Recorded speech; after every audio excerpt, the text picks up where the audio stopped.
How's it going, everybody?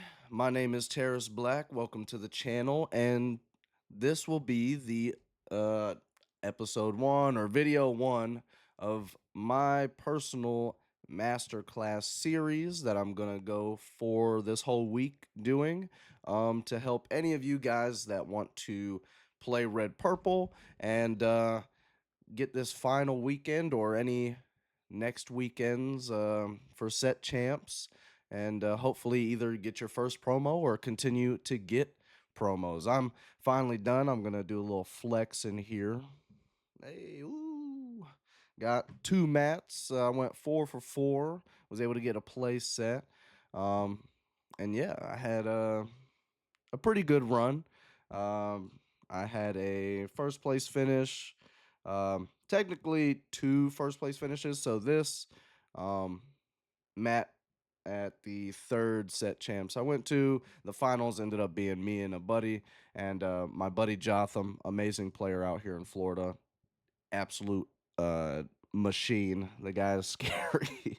um, but it was me and him in the finals, and I had already had a champ mat at this point, and I kind of just wanted a normal one. So I already kind of arranged that I would give him the champ one because he was going to end up giving it to another buddy because he had already had one himself as well. And I was like, okay, well, let's play out the finals because I still want to like be able to say that like I won. And then we just kind of agreed to, he decided to just concede pretty much and give me first, and we split, and I gave him the mad, yada yada yada. Um, but yeah, two mats, was able to secure that, and then got my play set of scars. So it was a fun time. I really enjoy. I think the set is really cool. Saw a lot of diversity this set in terms of matchups, which was great. Um, and that's kind of what I want to see in this game is more diversity. I can be a one trick pony, okay? I'll be the one trick pony, but I like to see that everybody else is, playing different decks and doing different things because it also like gives me more things to play against. So everybody knows me in the area and goes, "Oh, well, I know exactly what he's going to play." So they know me, right? But to be able to sit down and be like, do I know what they're playing? Do I not know? And now I get to adjust. I like how that like pushes my brain and makes me have to adjust and adapt on the fly. So I always like having diversity. Last thing I want is like to go into a set champs and all I face all day is like red purple or just like the same matchup every single like round, and I've had set champs like that. The second one that I got went to finals with my buddy Jotham, like I was saying. Literally, it was just steel all day, and then one red blue match. But it was like amber steel. It was either the wheel, the diggy hole, the and then like emerald steel, and yeah, it was. And then blue steel, the Alice aggro is just steel all day. So thankfully, I had just so happened to make a list for that day that was pretty good against steel. And we're gonna get into uh, making lists and kind of cards to consider. So I want this series to literally start from the very beginning. So before you even get to the tournament, let's talk about what you might put in your list and considerations um, going into this final weekend, or even, like I was saying, future deck construction. Ruby Amethyst is kind of ends up being 90% of the same things, anyways, or 95% the same things, anyways. But knowing and understanding what numbers to have of certain cards, or what cards can actually come out one day and then go in the next day, is still important. Sorry. Uh, and so we're going to go over that first, and then we're going to go into mulligans, going over each matchup and maybe doing like a mulligan or two for being on the draw, being on the play. And so that is what is in store for today. So, as per usual, I have no clue how long this video is going to go because I like to yap, I like to be in depth. Um, and long form videos can be nice, especially when you want to learn. So sit down, get your notebooks, or clean your house while you have this playing in your ears, or whatever it may be. um, let's get ready. And one more thing before I get into all of this, you can go ahead and follow me over on Twitter. Instagram is I'm not getting Instagram, but whatever. So Twitter, or subscribe to me here on YouTube. Leave a comment, hit the bell notification, anything like that, um, just to keep up. And then also, I am now offering coaching. I'm looking into uh, signing up with Medify or whatever platforms might make that process a little bit easier. But if you are interested in coaching, um, my rates will be super, super reasonable. And you can just contact me over on Twitter and we can figure that out and get some sessions in, because I would love to be able to sit down and like in depth one on one be able to help you guys get better as players. And even though I pretty much one trick red purple, I religiously study and watch this game in and out, and love watching other people and them playing other decks. So I can help with other decks as well. And if there's something that I don't necessarily know everything about, I do have the resources to find that information for you, or even have them join us. So, feel free to contact me and we can figure something out. But, anyways, let's go ahead and get into this. So, red, purple. Since set 2, we pretty much have had a core foundation. So, what we're going to do is just going to go ahead and just kind of slap those in. So let me put Merlin here. And so practically you're always going to go four of, four of, right? If, and we'll get into this about Genie, there is a case for like doing 3 rabbits, 3 Genie. I have tried that out.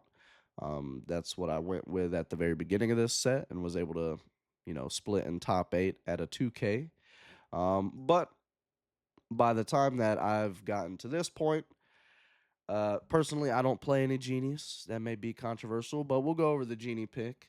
Um, and yeah, I pretty much just kind of stick with what we've had since set 2, which is the 4 goats and the 4 rabbits. Goats, I don't see ever shaving. I mean, it's inkable, 1, it's a great challenger, 2, and it's a guaranteed 2 lore. Uh, so it's just a great card and synergizes obviously with the bounce package. And that's also why I think we're not going to have anything that replaces the rabbit or the goat anytime soon. I know people try to hype up and say, "Oh, Genie replaces the rabbit." He doesn't. They're 2 completely different cards, and we'll get to that. Um, the rest of these Merlins we don't really touch, besides the crab. Um, and we're going for 2. This is going to go over like 60 cards because I'm going to go over all like main options, and then we can kind of go over some like honorable mentions, and kind of flavor, some spice if you like spice, or even like an alternative red purple, like a burn version, what you might consider for that. So, crab, great card. I remember when like nobody was playing it, set 2, and then people said, "Yeah, crab is kind of needed." At that time, we had mini surfer shenanigans happening, so crab was definitely needed there. Um, but yeah, crab is super good. I mean, definitely now that we're seeing cards like library, my favorite card personally, coming up into the folds more. Crab is just great, and also like lets you have like your 1 drop or anything like trade up. And being able to do an effective trade up is something that red purple wants to be looking for all the time. So crab, great card. When it comes to the Merlins, it's pretty much just these 3 that we're looking at. And then we'll go to the other M, the good old Madam Mim. So Madam Mim has some cool cards, but it's kind of similar to Merlin, where we're essentially just going 4 foxes, 4 snakes majority of the time. I do think that there is certain opportunities in certain realms where you can go three snakes. I've never done two, but I think three, shaving down one isn't too bad because sometimes like it it's not always the best play on two, and sometimes it literally can't be played on two, so it's just a dead card. So early game, I can see if you want to kind of add in extra slot for some more two drops, just in case. I can definitely see that being something to mess around with, and it's been something I've play tested around with as well. But four Fox is pretty standard, and Fox is just a busted card, but busted in like the fair way, right? Like you get your opponent's got to play around it, think about it. It's got great stats. It does a lot of great things, but it doesn't break the game, which is all you care about. So Fox is what you're looking at, and Madam Mim. I have seen some people talking and like testing out the two drop. I think she's okay. I think if she was like a 1/3 with Challenger one, so she could hit for two. I would really like that.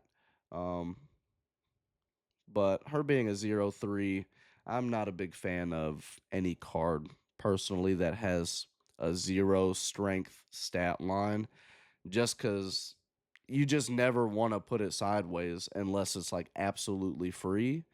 And I don't like the restriction on that, and that's a personal choice. The elephant, I think, ability wise, is amazing. The problem is the ability doesn't even go off the turn after you play it. Most of the time, you're only going to get the ability to go off the turn after, and yeah, I'm not big on that. I don't like playing that slow or relying on an ability that is that slow, but her stats are great. So, I mean, she's kind of like a spice pick if you want to like run one or something. But pretty much, if we're here to be consistent, you're just going with the foxes and the snakes. So, outside of that, what's going on? Oh, messed it up. Here we go. Outside of that, let's kind of go down through White Rose is a cool card, great stat line. It's also inkable. Um, I think this is kind of like an honorable mentions type of card. Especially, it only really feels necessary if you're playing like a burn version. But then, like in testing and doing more with burn, I've found that in that spot, instead of doing rose, uh, playing the Sisu actually is better in that three drop slot. But she's a good honorable mention card. I think she's just a pretty good all arounder card.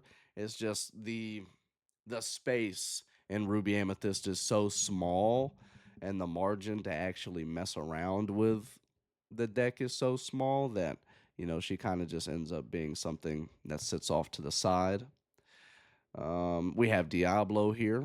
Diablo's also a great one drop. I think it's a filler card in my opinion. I don't think it's like it's never in the realm of like a staple. I think it is for other purple decks, but in terms of Ruby Amethyst, um, since Ruby Amethyst has to play more on the defense than other purple decks that kind of want to really tempo out, um, I think Diablo just kind of ends up being an honorable mention, but we're just gonna put them on the list over here. Genie, Genie's great. I think Genie is a super strong card. I mean, Minnie Mouse Surfer was really strong when she was around, and he's just even better Mini Surfer, better stats. Still has the two quests. He's not inkable, which kind of sucks, but this card is one that I understand it being uninkable. It's evasive, draws you a card. Drawing cards is nice. Purple loves drawing cards. So Genie's a great card. I think if your play style is more aggressive, so if you want to be more tempo oriented, I think you don't go for Diablo, you go for the Genie approach. And if you go Genie approach, then try to find maybe either a four rabbit 2 genie split or like a 3-3 split, but you're never going to, even if you want to play more aggressive, I don't think you ever go more genies than rabbits. Especially now that Genie is more like thought, like he lingers in people's heads more. So they're already kind of, they see you playing purple, they're already pre-planning on how do I get rid of a genie as soon as they play it, and that's how you are gonna play as well. So he's, and I described this in my previous video. Um, he is like a kill on sight type of character, whereas the rabbit is not a kill on sight type of character, even though he should be treated as such. People just don't. So there's a nuance there on why, something like a rabbit just ends up overall being a better pick. But evasive is great. Question for two is great. Genie is a great card. Still don't think. I mean, his price has gone down, but I still don't think he's worth $13. If Genie is worth $13, then the one drop rare Cindy is worth $13, but she's not. So Genie is not worth $13. That's how I see it. So yeah, Genie is on the list. I think he's one of those reasonable includes and not an honorable mention compared to the White Rose and the Diablo. Then we're gonna keep scrolling down here. Next card is Elsa. Elsa for me is practically a four of at this point. I remember last set, I sat and looked at the list, kind of looked at the landscape, and I was like, you know what? What if I just run no Maui's and just go all in on the Elsa? Elsa's great with the bounce package. Elsa's evasive. She's got a good stat line. I mean, two attack isn't crazy, but it hits a lot of the, the little guys and little characters that you don't want to quest, or she can, attack in combination with something and most likely, survive the attack majority of the time. So her stats are great. She's inkable. She just does a lot. She just has a lot of utility. And since, red purple, like I was saying, is more in a defensive position these days instead of going full tempo, she allows you to play more defensive and kind of helps deny whatever your opponent is trying to do or trying to play. So for me, she's a four of, and I think in certain scenarios, like if locations are super big, then I think you can shave her down to three, and go like a split of three her, three Maui. Like if McDuck Manor you feel like is going to be super prevalent, or there's going to be a lot of red purple players and they're playing library, I think you can most definitely, shave down one in that case. Um, just because in those two scenarios and against those two decks as well, like in the mirror match and in against red blue, she doesn't really do a whole lot, besides being like an evasive threat, or taking out like a one drop or something. But most of the time, like in literally every other matchup, she just is such an MVP. So for me, she's a four of. I can see you going to three. I don't see how nowadays you can go to two. You can do two Maui's, and we'll get to that. But uh, yeah, going to two Elsas, personally, I don't think you can afford to do that. At least not right now. So she's great. Um, gathering knowledge and wisdom is good if you're going burn strategy. Chromaconza is a cute card, but it's terrible if you're behind. So I don't really touch it. Library. It's not a four of, as much as I love library. It's my favorite card, but most of the time it is a guaranteed three of for me and how I like to play. And I'm glad it's finally now getting some attention. Ed made sure that people realized library is pretty good, and there's a lot of choices and utility that you can have with the library. And after all of my set champs, the last two that I played in, I didn't have any library, or maybe it was the last three. Maybe I only had library. No, it was the last two. The last two I didn't have libraries. Yeah. Um, and there was a ton of spots where I'm like, man, I wish having the library, especially against like the red blue. Um, like against red blue, like I won those matchups, but I was like, literally, if I had a single library this entire time at any point in these games, I'd just immediately win. So love library, amazing card. Me, I think it's still a almost like a guaranteed include, but I'll put it in like the strong consideration category just because I had success with it and without it. Um, but if I were to decide what list to play this upcoming weekend, I would go back to my list that actually had the three libraries in it. Let's see. Let's see. Magical broom. We'll go four. So four brooms. Brooms are great. Brooms cycle cards. That's what we like. We like to be able to cycle and helps you keep digging in moments where you need to on that turn, which is always nice. I do think that if you're going to have additional one drops, like a 1/3 or something, broom is where you would shave though. So if you wanted to find room for like two like 1/3s or something, you would shave somewhere else and then like shave a broom or something. So you can definitely go to like three brooms in that type of case where you want one where you want to play more one drops. But me, I don't know. I still just stick with the eight one drops majority of the time, and I mean I don't really miss a turn one most of the time, but I guess that's just my luck. Uh, so I stick with like the four brooms for now. Let's see, let's see, let's see. Chernobog, guaranteed four of. You just, there's no situation where you're not playing four of these, I think. Um, so whereas Broom, it does have the utility to where you can kind of get the ability off the turn that you play it. It's not very good at challenging. And, I'm just going to keep harkening back to the point that red purple tends to be, especially in this type of meta, a little bit more early game in a defensive position.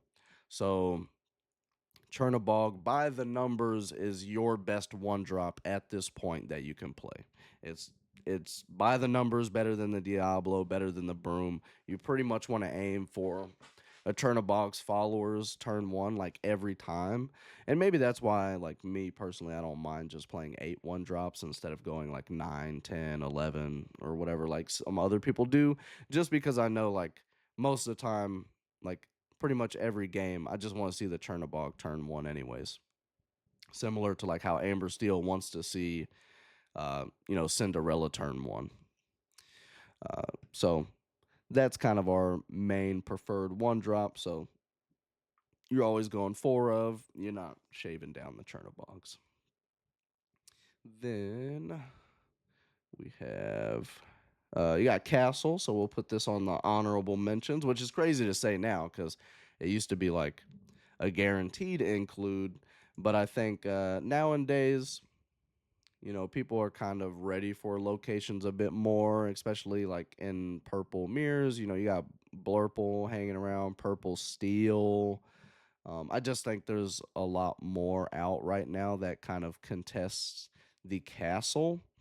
And even though the library only has one extra health, that one extra health is huge. And even though also the library only quests for one, the Queen's Castle quests, I mean, not quests, I guess gains lore. Um, Gains two lore compared to gaining one lore. The biggest factor for Queen's Castle is that whenever you do play it, you're never really playing it for its ability.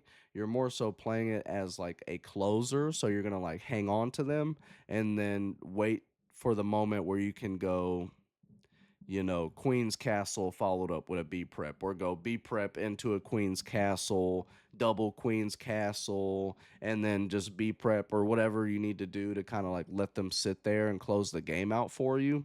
You're never really like going for its ability, and if you do get its ability to go off, then you're pretty much just you just win at that point. Um, Whereas the library, you primarily want to use it for its ability, but it also does have just a lot more staying power. And the library lets you use the ability the turn you play it, which is something that makes it super strong compared to the castle. Requires, you play it, attach something, and then whatever you attach has to live the next turn. And with all the removal and stuff people have, all the steel that's lingering around, that's kind of hard to do. So Queen's Castle is still an honorable mention. It's something you could think about. Um, I think at the beginning of this set, I did try out still a list that had like 4 Queen's Castle, 3 library, and made it to the finals with that. But I don't. But there was a lot of really awkward moments I had with the castle. But we'll put that on honorable mentions. We'll also put Cusco on the honorable mentions. I think if there's a lot of red purple in your area, finding space for like 3 Cuscos um can pretty much make that mirror match super easy for you. Uh, Cusco, it does not a big challenger, but having more to do on turn 2. Because, like, for instance, let's say they go one drop, or one drop into Flynn, and all you have is a Cusco. If you have a Chernobog, the Chernobog can block the first trigger for the Flynn, and then you still have the Cusco. And like, Cusco is also just like a card that people don't respect, so you can literally get away with questing with it for like 2-3 turns in a row before they decide to actually get rid of it, um, which is always nice. I love cards like that.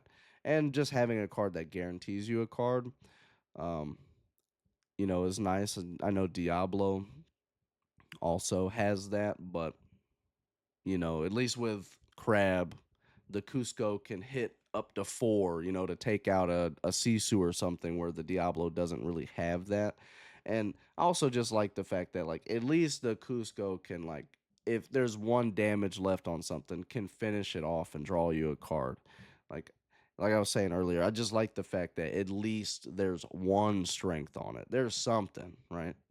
Um, and that's all that matters. So Cusco, I think, is higher up on the honorable mentions compared to Diablo, and I think if there's a lot of red purple in your area, you can find like space to fit 2-3 Cuscos. Um, but if you think the field is just going to be more diverse and not super heavy on red purple, then you don't include the Cusco. You just kind of stick with your snakes over here. Then let's see. Not too much left. I'll just put the 1-3 Olaf here as an honorable mention. I played him during 2 set champs this time around. Um, First as a 3 of, and then as a 2 of on the most recent one. Just because, like, in my area there was a ton of like purple steel and amber steel players. So just to give myself some more bodies that could live through that. But even with that, like I was saying, if I'm going back to a new set champs like this upcoming weekend, I probably would just shave them all together and just stick with the magic broom and the Chernobog.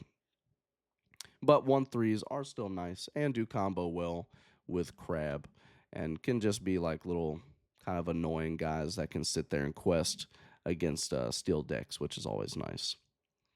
Then you have Friends on the other side, which is a 4 of. If you don't play 4, I, I don't know. But yeah, you just do 4 Friends. It's been here since set 1. You get to sing it for free a lot of the times. That's practically, like, majority of the time, that's how you're going to play it, is just singing it for free. And yeah, digging 2 cards is busted, and it's inkable. So Let's see, is there any other honorable include? Maybe I missed this, so I'll just put the promo one. But I think Finders Keepers is an interesting honorable mention for purple. Um, you can't sing it, but if there's any time where there's a lot of discard, I think Finders Keepers is pretty good. So if Green Steel ever starts peeking its head out in any notable way, I think you can find room for like two or three Finders Keepers, something like that. Just because it's a great top deck card, and it's also something that Pete can stop, but Ursula can't, snipe out of your hand, which is great. So if your hand is practically empty, they play a Ursula, they see you have a Finders Keepers, there's nothing they can do about it. So Finders Keepers is not too bad in any, discard heavy meta. And for me, I think purple wise, that's probably about all I'm like caring to even look at um, deck building wise. And now we go to Ruby. So Ruby, I don't think there's going to be a whole lot. Uh, Purple is pretty much like 80% of your list, whereas Ruby is kind of just there as your tech, um, or that control side. So we'll look here, make sure I don't miss any potential honorable mentions. Moana is a great card, but we just don't have anything that really activates it being a challenger, which is why I don't like it. Like, yeah, they can swing into it and it can like do a 1-for-1, but I don't like the fact that I could play it later. And let's say I'm really in a defensive position and I need to start hitting stuff or having something to contest the board in a challenging way. I just don't like that. She just does nothing. So your opponent's just gonna like not care. They're like, oh, you got a Moana on board? Sure. I'm just gonna quest anyways, because the likelihood you have a captain in your list that actually lets it challenge is extremely low. So not big on that one. Maui Shark is too slow in red purple. Also,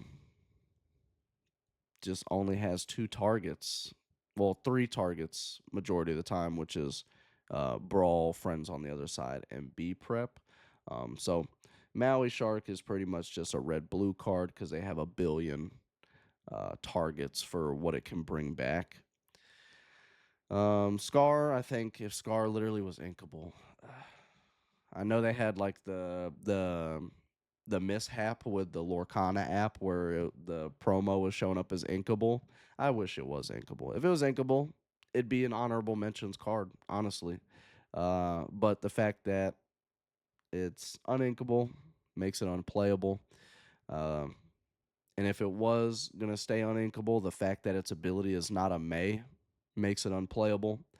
And even if you have both of the uninkable and the ability stay the same, the fact that it dies to its ability makes it unplayable. So it's like a great, like a really well designed card in terms of, I think 5 cost is fine. 4-2 I think is fine. 3 lore I think is fine. Ability I think is fine. It's just there's certain things here that just contest with each other that like the card nerfs itself. And yeah, when you're playing against a red blue player that gets to drop this Maui Shark on you that has a paragraph on the text and can gain them a bunch of lore, get them a bunch of cards back that they've played, and it's inkable and innovate. Like, come on, my opponent gets to play this and it gets to be inkable, but I can't play a Scar and it gets to be inkable.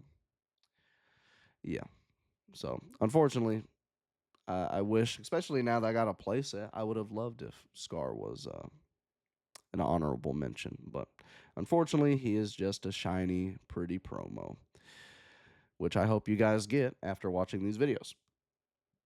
Let's see. Not too much in Ruby, like I was saying. There's a lot of cool cards, but nothing that like is really active yet.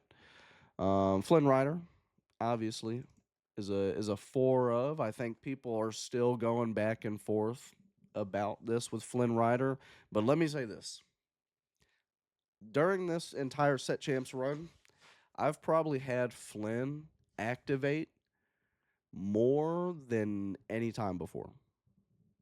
Like it's been nuts. I've had Flynn activate 2, 3 times in a single game before. Um, and yeah, Flynn has been popping off recently, so I definitely don't see a world where I'm taking him out. And and really like the way I think that you play red purple is just always because the thing is you're trying to kind of stall or contest the early game, so you just always want to be playing cards turn after turn that just ask your opponent, do you have the answer? If not, I'm in a great position and you're in a not so great position, right? And Flynn immediately asks them that question. And I had plenty of times these last set champs where I play Flynn and my opponent's like, damn, I just don't have I don't have what I need right now. Or they have a character that contests strength wise with the Flynn. So it blocks the first activation, but then when you go into Sisu and then you follow it up with a goat, they're like, well, damn, not only is the Sisu and goat problems in themselves, but now like I have to spend time to get rid of this Flynn and then deal with these other two characters, which are already going to do stuff by the time I get rid of the Flynn. So Flynn is one of those cards where 70, 80% of the time he's not going to have his ability activated. But that 20, 30% of the time where he does, it's so crippling for your opponent. And yeah, that type of power I think is necessary. Goofy, I will actually put as a honorable mention when making lists, especially if you want to go kind of like a burn route, or even if it's something that you want to slot in as maybe like a two of, just to kind of help close out a game or make like the math really difficult for your opponent because now they're always going to be having to think like, okay, if they play the goat, they gain one lore, and then like they still have to have like the goat bounce to get the two lore in one turn. But now like I have to be careful what I have sideways because this Goofy can come in and just get two lore and they can finish off the game. And I mean he's rush, so and he's inkable, which is nice. So he could be like a little tech include, but typically I'm not really looking for him. And even when I was messing around and trying to tweak the burn version, he was one that I did end up start cutting down or even removing immediately. But I'll put him in the honorable mentions because he's still not a bad card by any means.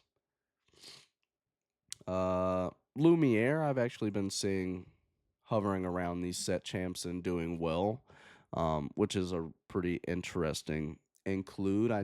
You would probably maybe shave down on one Flynn and shave like somewhere else to kind of fit maybe two of these in. But Lumiere, just kind of same thing, kind of messes up the math for your opponent, and then also kind of combos well with the Flynn Rider, and he's inkable as well, and gives you more options for trading up nicely. Like let's say you played a broom because that's all you had, and like your broom can't contest their one drop, so they quest. Um, you play the Lumiere, and now the broom can, so that's not bad. So Lumiere is kind of like a fun, spicy, honorable mention, but definitely um, not in like the reasonable include or the guaranteed include list. Here we have the little the little hand Sisu. This card is ridiculous. It's inkable. Most of the time has amazing stats, and if it doesn't, then it still has 4 health, right? So even if it doesn't hit for 6 or a billion, at least it can hit for 2 or whatever. I had a fun turn against Purple Steel, where I had they had the Mickey Mouse that had resist, and so they had a rabbit that was exerted, the Mickey Mouse with resist that was exerted, and they also had like another character, maybe a Smee or so, and a Diablo, and they had no cards in hand. So my Sisu was only hitting for one. Um, so what I had to do was I actually swung one of my characters into the rabbit, let them draw a card. I then played a Medusa to blow up the Diablo. Terrible target. I hate having to target a one drop with uh, Medusa, especially if it's a Diablo. But in this case, I did that. They were low on cards, so they had to draw the cards. There's no way they're denying that. So they drew the two, which beefed up the Sisu enough to go ahead and take out the Mickey. So that was a fun kind of sequence. And being able to kind of have those layers of play and decisions, or putting your opponents in really like awkward situations is what makes Sisu like so good. But I mean, she also just quests for two. And then she also activates Flynn Rider on that curve. We all know the Flynn into Sisu. And then we have Big Sisu, I think, is a. I'll put her in the reasonable include list. So I've had her in all four set champs I played in. Tested her out as a one of, tested her out as a two of. I think for me, I'm just going to stick to having one. But especially because she's uninkable and high cost. But But if you want to go to, like, let's say your meta is like very, very steel heavy, a lot of people are playing steel, I think you can reasonably go with two big Sisus, and that worked out pretty well for me in like the steel heavy settings. But I also did well against steel decks just having one as well. And it's just one uninkable you can kind of shave away. So big Sisu, I think, is a reasonable include, but not an automatic, um, like the smaller one. Uh, Pirate's Life is cute, but no. Be King Undisputed is a pretty cool card, but no, unfortunately. Just because you have Pete's and stuff now, but maybe because there's less discard, I think you can actually.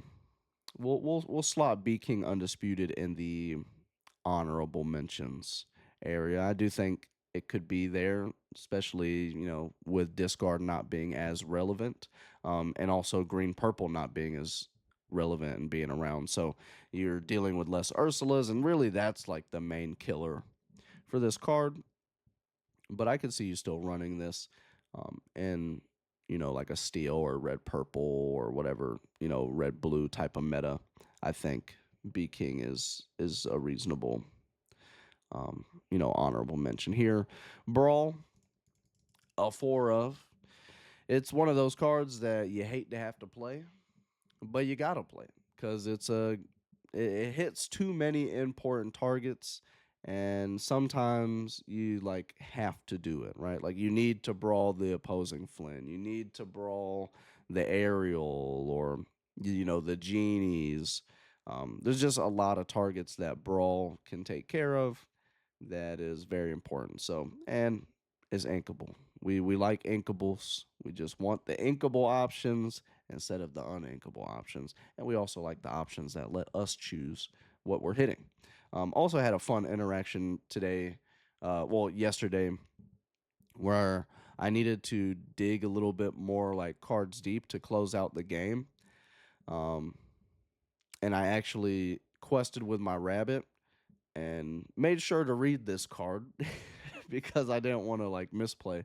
But it can hit your own characters, so I actually played it on my own rabbit because I didn't have a bounce, and I just needed a little bit more to like close the game. I was like super close. I think I was at like 18 or something, and I brawled my rabbit, drew into a friends, played the friends, and got the goat. So that was pretty fun. A fun thing to like kind of map out. So brawl, yeah, guaranteed four of at this moment. But depending on how things go, it could always go down to three. But I think four is pretty reasonable, and is where you're going to be most of the time. Let's see here. Medusa, I think, is like a 2 to a 3 of, but I think all around her, you're probably going to go 2. I've seen a lot of people be like, "Oh, you got Medusa and you don't have Tremaine, or you have Medusa." Well, like I don't know where the random uh, skepticism about Medusa has come from. Maybe it's just because people just see a player like Ed, win a big event and not have any Medusas and go, "Oh, well, Medusa must be irrelevant now in this meta." No, Medusa is still great. Medusa is still busted, and yeah, you still play Medusa, especially in a set champ setting where you don't know what the field is going to be. You need removal cards that let you specifically target. So Medusa is kind of always like a guaranteed 2 of for me. Sometimes I go up to 3 if I don't feel like playing Tremaines or anything, but no matter what, I'm playing 2 of Medusa regardless. Let's see.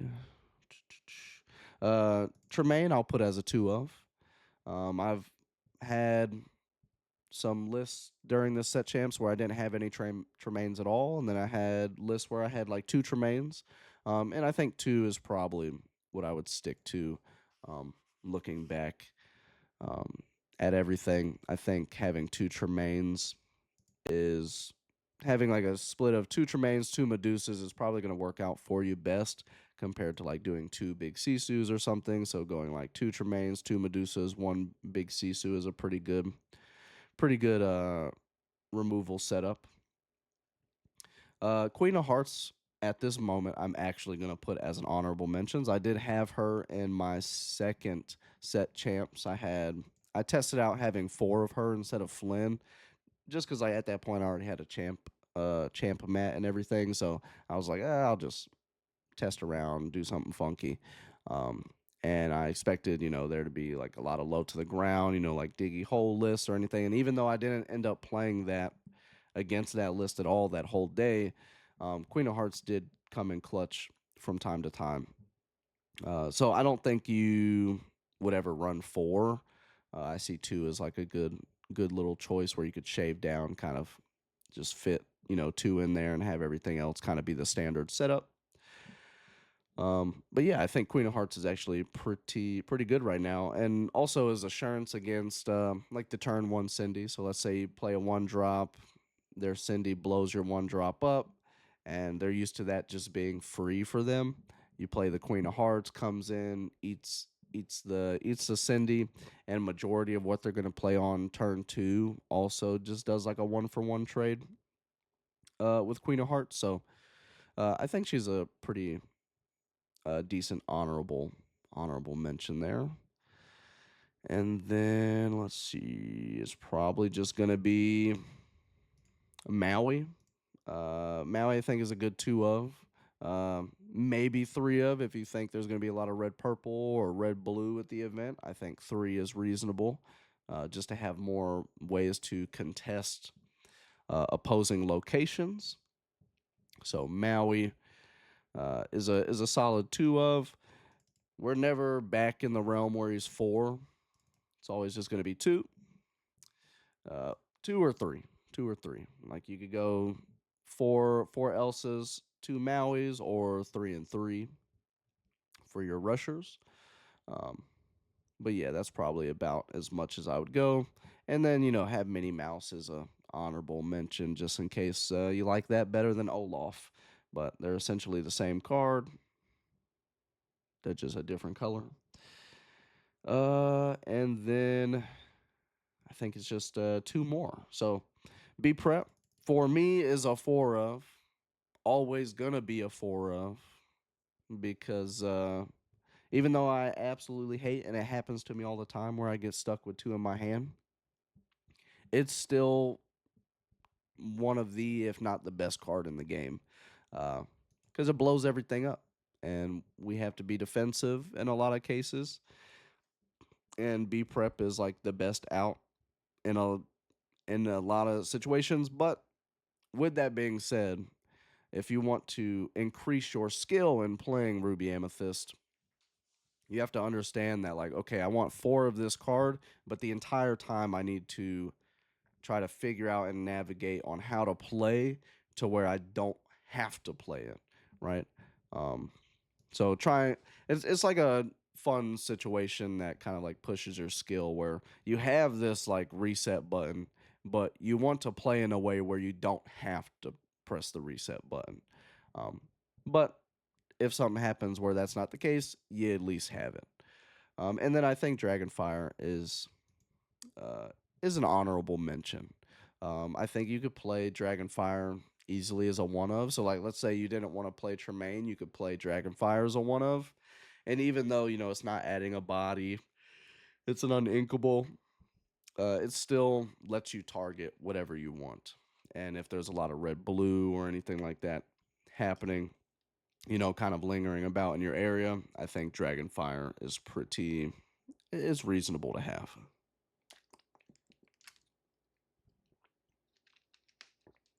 All right. So that I think is everything in terms of red blue, good lord, red purple, and honorable mentions or guaranteed includes. And I'm sure there's gonna be uh difference in opinions and things like that, and that's totally fine. You're here to listen to me talk about how, my thought process and what I did to be successful. um and there's a ton of other players out there that you can listen to them and, kind of mesh together the information. So for me, this is a pretty much like the only group of cards. If you want to be honest, like if we really want to get into like what are the cards that I actually do regularly sit and think about playing with, let's see. We'll shave off the honorable mentions or reasonable includes.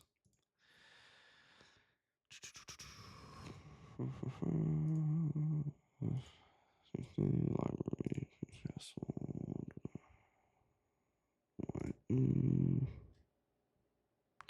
I think this is, yeah, and this is essentially like just a red purple deck right here. But this is essentially like the only cards I think about coming into event, um, actually playing. So, you're for your one drops, mainly what I'm thinking about is Chernabog, Broom, a 1/3. Two drops, you have your Cusco, Snake, Flynn. Three drops, you have the Fox, the Crab, the Sisu. Four drops, you have Genie, Goat, Rabbit. Five drops, you have Elsa, Maui. Six drops, you have Tremaine, Medusa. And then final character, 8 drop Sisu.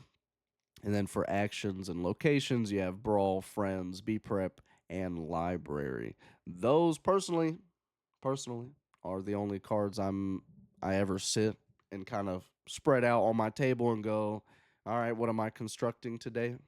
Or what am I tweaking today? These are pretty much all I'm thinking about. So in terms of deck construction, those are the core cards.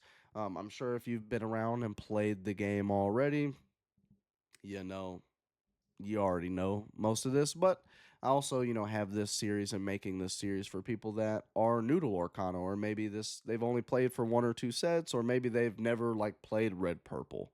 Um, and they just kind of want some information. So these are my core cards that I think about um, at this current moment. We'll see how next set goes.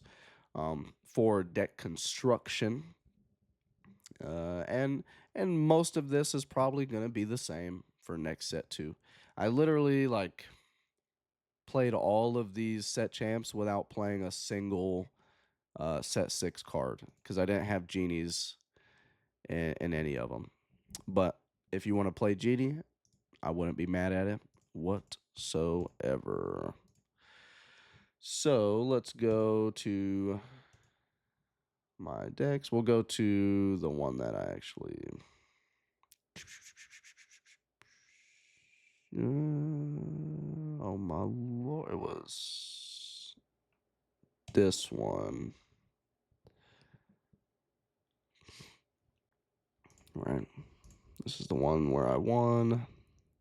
Yes. Okay. So we'll use my the list I used for the set champs winner, which I also made a video about. Looks like the video is not on here anymore, but we'll look. Or maybe I didn't attach the video. That's probably what happened.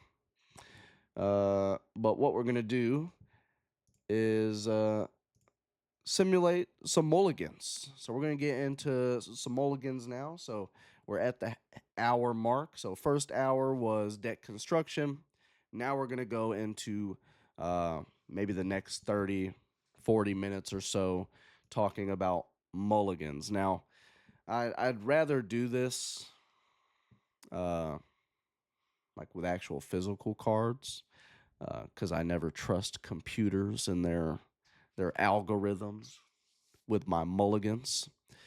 But we're going to look through the list I used to win. We're going to go over, we'll start out right now with just kind of general mulligans without any true matchup in mind. Like if we just want to go, okay, because let's say game one, you sit down, you have no clue what you're playing against, you don't know the player, you just need a consistent start, right? So we're going to go through that. And funny enough, looking here on the screen, this first one is actually pretty good. So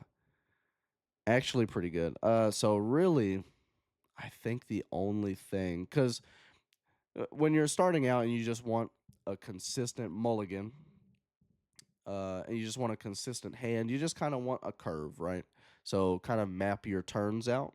So probably going to keep the GOAT just as a guaranteed ink. Let's say we're on the play. We'll start play first, right? Even though I think on the play or on the draw, I'm probably not changing too much. I'm always kind of just keeping a card like Goat or Maui or Elsa in my hand as like a guaranteed ink card for turn one. Maybe not Maui, just because it's only a 2 of. So Goat I would keep just as ink. B prep, it's an uninkable, and it's expensive, and it's B prep. And last thing we need is to be in, going up against a wheel deck, and now like we have this one B prep that we started with in our hand, and it's gone. So B prep, you're always throwing back. I don't see a situation where you wouldn't throw it back. Pause. And I feel like I would personally like keep everything else here. I know some people like to kind of mulligan aggressively for like the Flynn Sisu, and I do think there is merit to that, but I'm only really mulliganing aggressively for that if my starting hand is super bad or if I already have like a Flynn, right? Because I'm already going to keep the Flynn because it's a 2-drop, and then try to find like the 3-drop or something just to have the 1, 2, 3. But here we're saying we already have a 1, 2, 3, so we have the Chernobog, Snake, into the Sisu or the Brawl if we need to. I think you always kind of keep a Brawl in your opening hand going into game one because you have no idea what you're playing against. So just having this ready to go is pretty good. And yeah, I think everything I'm keeping low key. I think what I would love to see here is obviously a Flynn, so that we could save this Snake for the Rabbit instead. Another 1-drop, I guess, wouldn't be terrible, but wouldn't be, necessarily what we want to see. And then what else? What else? So probably a Friends. I think a Friends here would make this, I think, the best outside of this being a Flynn or like the GOAT being a Flynn for like best opening hand for just a very consistent start. So I'm all about consistency and being conservative when I need to be. In this case, I'm just throwing back the B prep and we get the Magic Broom. So that's not not mad at that at all, actually. So in this case, I think I probably would actually no, I'd probably still ink the goat turn one into Chernabog, into Quest, Snake, um, and then 3 drop Sisu into maybe Rabbit on 4. But typically, I don't like to play Rabbit on 4 unless I have another Rabbit already. Um, but it also depends on the matchup. So that was a pretty decent mulligan there. We'll start a new one. And yeah, okay. They're just, they're just giving me I wish I had these starting hands in real life. Um yeah, so I mean, with everything considered being said, this is also just another scenario where you just throw back one, be prepared. We have our whole beginning curve and we have our guaranteed ink for turn one. And then you mulligan and you get an Elsa. So you ink the Elsa instead and you keep the Maui because it's a 2 of. Um, and you just kind of want to hold on to that. But if this ends up being like ink turn one, ink turn two, nothing wrong with that either. So yeah, you just go turn a bog into Flynn, into Sisu, into Rabbit, or Goat if you get that instead. Like I said, I always try to hang on to the rabbits and not play them unless I can bounce them the same turn. So a lot of times I'm playing like rabbit on like turn 6 unless I find another rabbit before then. So that was pretty good. That's just like a general mulligan. We kind of got easy. Let's see if we can get a more difficult one for this third one. We did. Okay. So it's kind of like it's more difficult than the literally the layups that we just had, but it's nothing like too crazy. So in this situation is where you mulligan a little bit more aggressively. Uh, so I'm throwing the Elsa, Tremaine, Elsa's, and then there could be reason to throw the friends. But let's say we just want to have a decent all arounder kind of hand. Really, what we just need is like a 2 drop and like a 3 drop, and I think these become great openers. So let's see what we get. Big Sisu is not nice. Another Friends is not nice. We got Flynn. So I wish there was a way to like see like have you be able to draw some cards, just to see what like maybe your next like 2-3 draws were. Because the Sisu sucks because you can't ink it and it's a million miles away from being played. But you still go turn one, turn a bog, turn two Flynn, and then turn three, uh, brawl maybe depending on the situation. Or if you're really desperate, then you just play the friends on 3. Obviously, you're inking the Flynn because you don't need 2 of them. And if you're on the draw, then maybe you can draw like a 3 drop, like a crab or a fox, anything that kind of makes these friends become even better because you want to set up being able to sing it for free. So you go turn one, followers, see what you draw. If you draw a 3 drop, then I think you have merit to be able to quest with the Chernabog. But I think if you don't see a 3 drop, you kind of let the Chernabog sit there, or maybe it has to challenge their 1 drop and do the 1-for-1, which is fine. Then you go Flynn, and you just kind of hope you see a 3 drop if you need it. If not, then it might just end up having to be a brawl on 3, and then hoping you have something after that point. Like I said, it'd be awesome if you could like press a button and maybe we'll have to talk to the Dreamborn guy about that. But it'd be cool if you could like press a button, see what your next 2 or 3 draws would be, because I would like to see how this kind of situation would pan out, just so that you can kind of see the situation. And maybe that's why I need to just transition to doing this physically. But this kind of setup is pretty chill. So this general mulligan. We'll do one more. Okay, so this is definitely a hand where uh, mulligan decisions I think would vary amongst a lot of people. So I'm sure if somebody like Ed or Kendall or whoever it may be sees this, they might have completely contrasting opinions. But like I said, this is just my mindset. This is kind of how I mulligan, how I do things, and it's worked out well for me. So there is a very interesting situation here where if you do know you're going up against something aggressive, you could do something like this. Um, and just hard playing for the Sisu into big Sisu. And I did do that, I think, twice in the set champs that I won, knowing that they were playing an aggressive list. And essentially, I just wanted an avenue where I could slam dunk on them, um, where I could be like, okay, everything you have is gone. I had it. And you can feel like, oh, you drew into your one of, but no, I had it in my opening hand. I planned for this all along. I did that twice, and I think I pulled it off one of the times. The other time this died, and then I just had to play this on 8. But that was fine because everything else kind of allowed for it. But if I'm thinking consistent open, I don't like. I want a consistent open that lets me just play the game. B prep obviously is going. Big Sisu's obviously going. In this scenario, I can't afford to. In my mind, I can't afford to keep a card for guaranteed ink. I need to find a turn 1, a turn 2. I need to have something that I can play early. So Crab is going, Goat is going, and Sisu's going to stay. So we're going to keep the Sisu just to have a character to play on 3.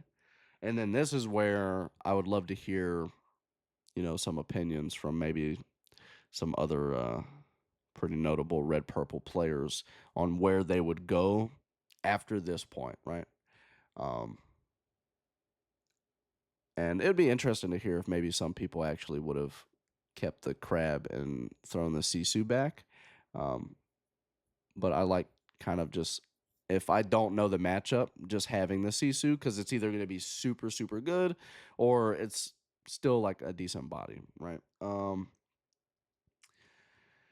Uh let's say. So let's say we're desperate, right? So we have our turn 3. So we're playing into Sisu turn 3, which means Friends obviously is more of like a turn 4 Sing kind of play. So if we're since Yeah, I think since we're hard playing into Sisu here, we're going to throw back the brawl, and we're really just trying to look for early. We want some early cards, so we're gonna throw 5 back. And okay, uh, it's not amazing. We get the brawl back if we need it. Um, we miss a turn 1, but there's been plenty of times I've had a hand just like this, and I'm on the draw, and literally my top deck is a is a 1-drop, so that can happen. Um, yeah, turn 1 you probably ink the extra Flynn, um, or there's even a nuance where you could ink the snake, right? There's there's a nuance where you could ink the snake so that you're not inking your second Flynn, because if you ink this on turn 1, they automatically know that you have another one, right? Like I think any reasonable player is going to go, okay, if you inked a Flynn on turn 1, you definitely have a Flynn on turn 2, right? It's like when you're playing against red blue and they ink a Flaversham like on turn 1 or turn 2, you're like, okay, you just have multiple Flavershams in hand, so I need to keep that in mind. Because the likelihood that you're doing that out of desperation is probably not the case. So there is a nuance where you actually could ink the snake on 2, because you have nothing to even make the snake playable on 2. So you ink the snake on 2 into inking 1 Flynn on turn 2 for another Flynn, and then going Sisu into Sing Friends, and yada yada yada from there. Um, so that wasn't a terrible mulligan. I think I could navigate this setup decently well. Okay, so now let's get a little bit more nuanced here. I don't even know where my phone is. It's all the way over here. My phone is all the way over here. So what I'm going to do is go, because I always, and this is something I think that would be reasonable for anybody to do. Is let me show you. Is I actually document all my matchups. So whether I was on the play that round, what I played against, what it, if it was a 2-0, 2-1, and we're going to go through, and this is also the set champs that I won. So what we're going to do, since I literally played a different list every single round here, we're going to go into, let's say it's game 2 of this matchup, and now both of us know what we're playing against, and kind of do some mulligans based off of that. So let's start with, is there a way for me to, let's see.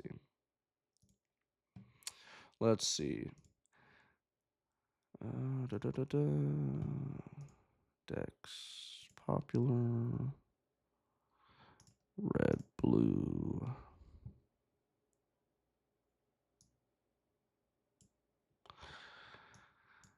So this is like kind of a funky way to do this, but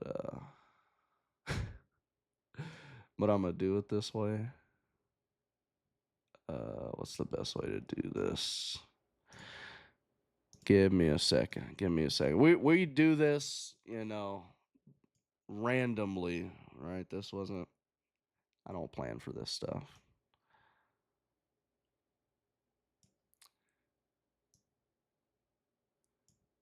I'm just gonna do this visually. So if like you want to scrub through and go, okay, well I just want to know about this matchup. Here we go. Back. Bomb. Okay. So this is the screen setup, right? So over here on the right, I'm just gonna have. We'll just pull up the list, right? So you can be like, oh, I see red blue over here, so that must mean that, at this point in the video, he's mulliganing for red blue. That's my thought process. That's how I'm gonna go with it. So we're going to mulligan for red blue. So let's say we're going into game 2, game 3. We know what we're going up against. So we're wanting to mulligan for red blue. Against red blue, you essentially just kind of like either want to start off going like super gas with the Flynn Sisu line, or you want to go the resource route and say, I'm going to draw 30 more cards than you. And because I have 30 more cards, I can play more cards at a time, which forces you to have to like blow up your board and just do and be on the defense. So with that in mind, Elsa is dead in this matchup.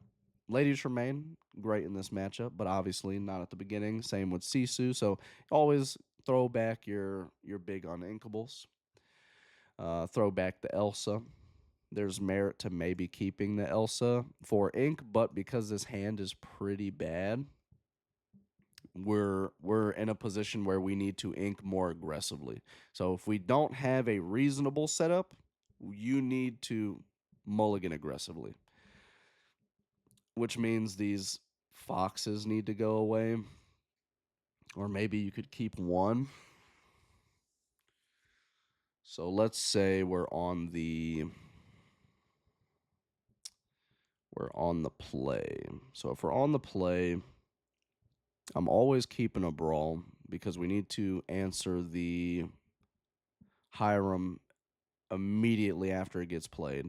So you hold on to the brawl. I don't want to like ship the friends, but I think because we don't really have a reasonable, or maybe this is kind of like an aggressive gambly type of mulligan.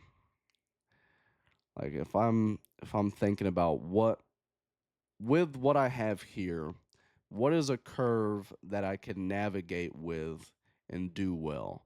So you get a 1-drop, you get a 2-drop, or even another 1-drop, something that can then eventually be bounced by this fox on 3, which then activates the free Sing on Friends, and then you can kind of trail off from there. So I think I mulligan 4 here, and yeah, we get a little cooked. But like I said, it's kind of tough because I would love to see what the draws would be. Because I would, yeah. And I'm going to talk to him about that because I would love that feature. Because, like, let's say you have this type of hand, it's not amazing, at least, like, in terms of wanting to be aggressive early, but it's also not, like, just a straight up losing hand just because board wise red blue doesn't necessarily play aggressively at the beginning. Like they might have a T-Pode at quest like twice or whatever, but that's fine.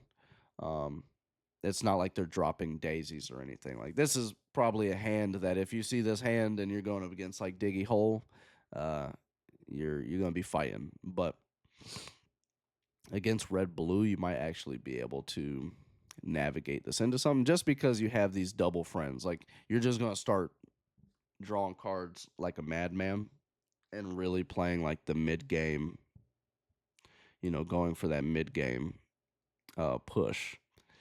So not the best mulligan, um, but I think even if you shipped these 3 back, maybe you get a 1-drop, and maybe that could have been the play, right? I don't know if we just mulligan back the fox as well, if this would have kind of netted us a 1-drop or even like a 2-drop, maybe. Um, but we'll try again. So this is actually not a bad setup here. So same thing. Elsa I'm throwing back. Crab I'll throw back. Fox I'll throw back. And this is a case scenario where we just kind of want a 1 and a 2. And now I'm thinking, like, these are things that I'm thinking about. Brawl, I know I still want to keep. Because I really want to make sure I can answer their Flaversham after it's played. So it's like, what draw do I want to play into here? Because I don't know if I keep both of these, but maybe if I'm being greedy, and I do like to be greedy, I maybe keep both of them.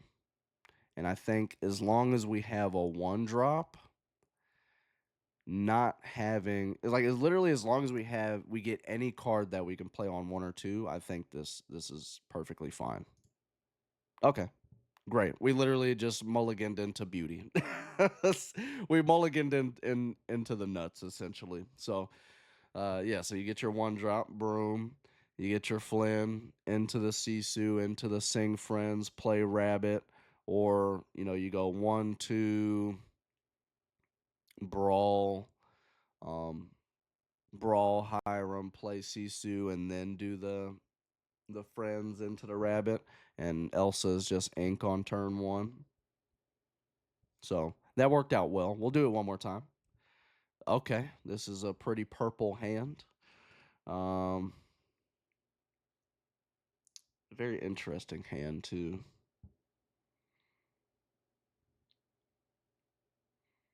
So this I think is one of the situations where Maui's definitely going because everything else is inkable. So like I don't mind inking anything I have 4 of. Um, so I'm fine with throwing Maui back. I don't think I need 2 goats. But there is a case, right, for being aggressive early in your non-traditional sense. right? So there's a case for going this, right? So broom, quest broom into snake, quest snake into fox, play a goat, play another goat, bounce goat with the snake you still have, and kind of give yourself an early lore lead. So I think you could do that, right? And this is a reasonable start. And whatever else you get is like, if you get a friend's beautiful. If you get, a rabbit, beautiful. But then really the other two could just be, inkables. So you could go that strategy, but we're gonna go in a more like just trying to find some sort of like reasonable curve. So I think you could do. Do I keep the goat or not? I think I keep one. And then there's still merit for like keeping the fox or throwing it. So we have a turn 1, a turn 2. I don't know if fox is necessarily the turn 3 I want to go for. I'd rather have a sisu or even a crab. Just because I've already bounced back my 1 drop. I only have 1 body on board. I don't necessarily know if I want to continue just having 1 body on board by turn, like after turn 3. So we'll throw these 4 back and we'll see what happens. And I'm hoping for like a Sisu and a friends. Just some things to start getting some resources. Okay. All right. Ugh. Don't like the B prep. Don't like the Medusa, but I mean, we were kind of throwing those 2 back that were in those slots regardless out of redundancy. But we do get the Sisu. So literally, I think like if you have this start, it sucks to have this, but I mean, you have a reset button just in case your draws don't work out for you and like you just kind of have a slow game.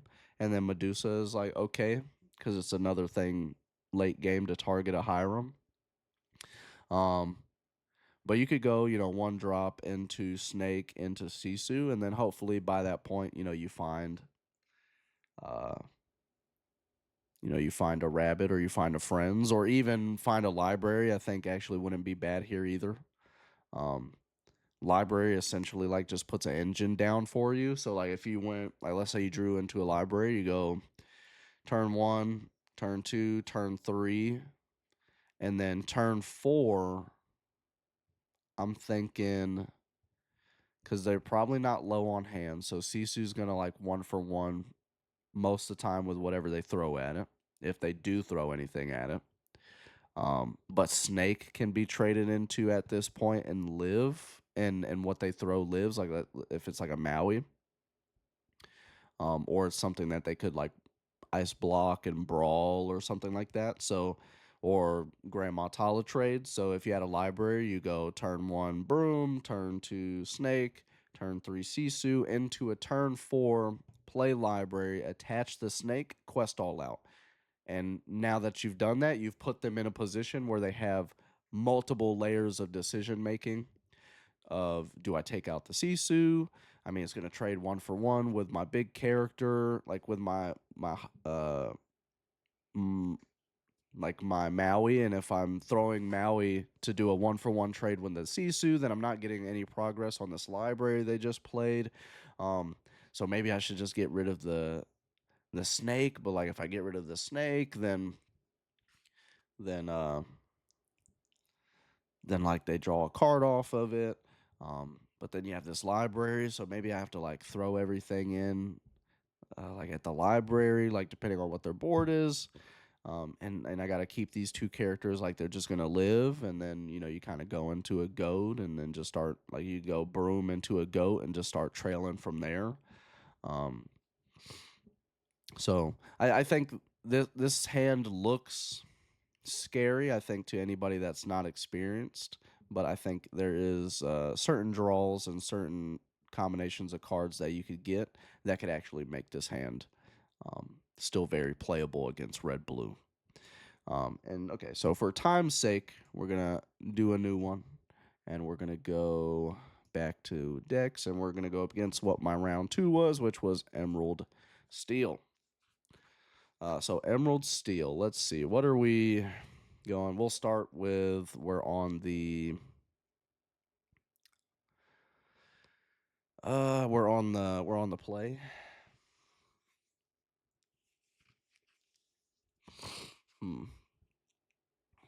Let's see.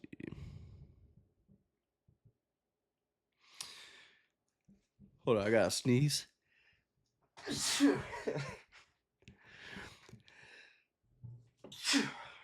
Woo, Jesus. I literally never sneezed, just once. Hold on, we gonna get a fourth one? We getting a play set of sneezes? No? Okay, we might be good. We might be good. Let me drink some water. Let's see if it resets.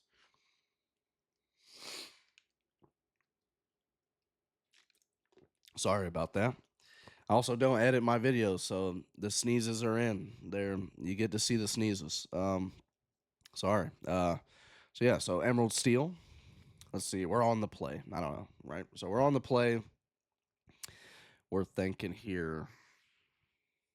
I know we're playing against Emerald Steel. I hate Emerald Steel. This is like our worst matchup by far. So Maui's definitely going. We have 4 Elses, so we can definitely draw into one later.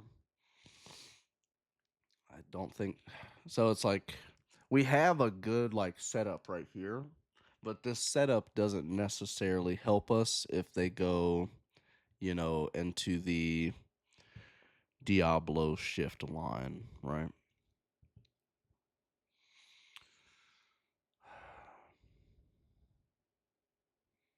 So it's like, how do we want to play it? Do we want?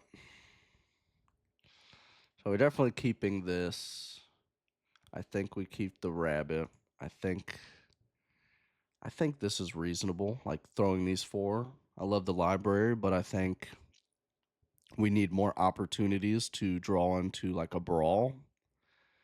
But like we want something to play on 1. Because we don't want to just have nothing to do until turn 3. Especially if that turn 3 is just a brawl. So I think you keep these 3, you keep a rabbit just so that you have something to draw cards with that they can't stop. And I think you throw these 4 back, and we hope for like a brawl. We don't get a brawl, but I still think this is a super just like consistent red-purple opening hand. So I think this is fine. Well, it's you're gonna have to battle for sure, but you at least get to play the game starting out, and if they don't have the the perfect curve, then like this hand is pretty good for you because you go 1 drop into Flynn and to Sisu, so you have your turn 3, and then you go rabbit, and then just kind of go from there. So yeah, I think this is fine.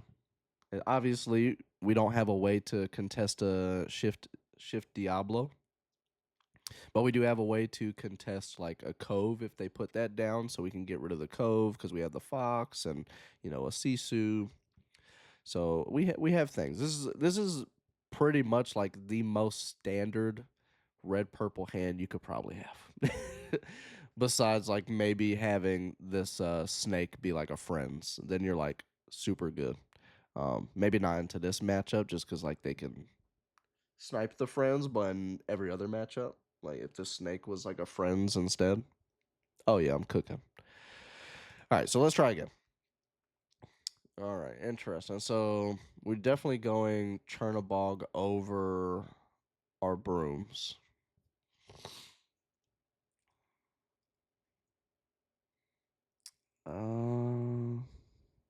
Yeah, because I don't think I would want to double one drop on two, which is like my only merit for like keeping these would be go one drop into double one drop.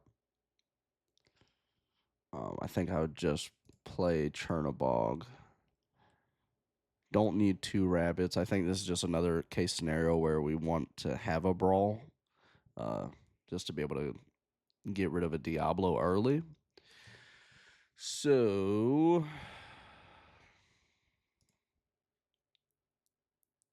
I think I throw back the crab. I think that's tough.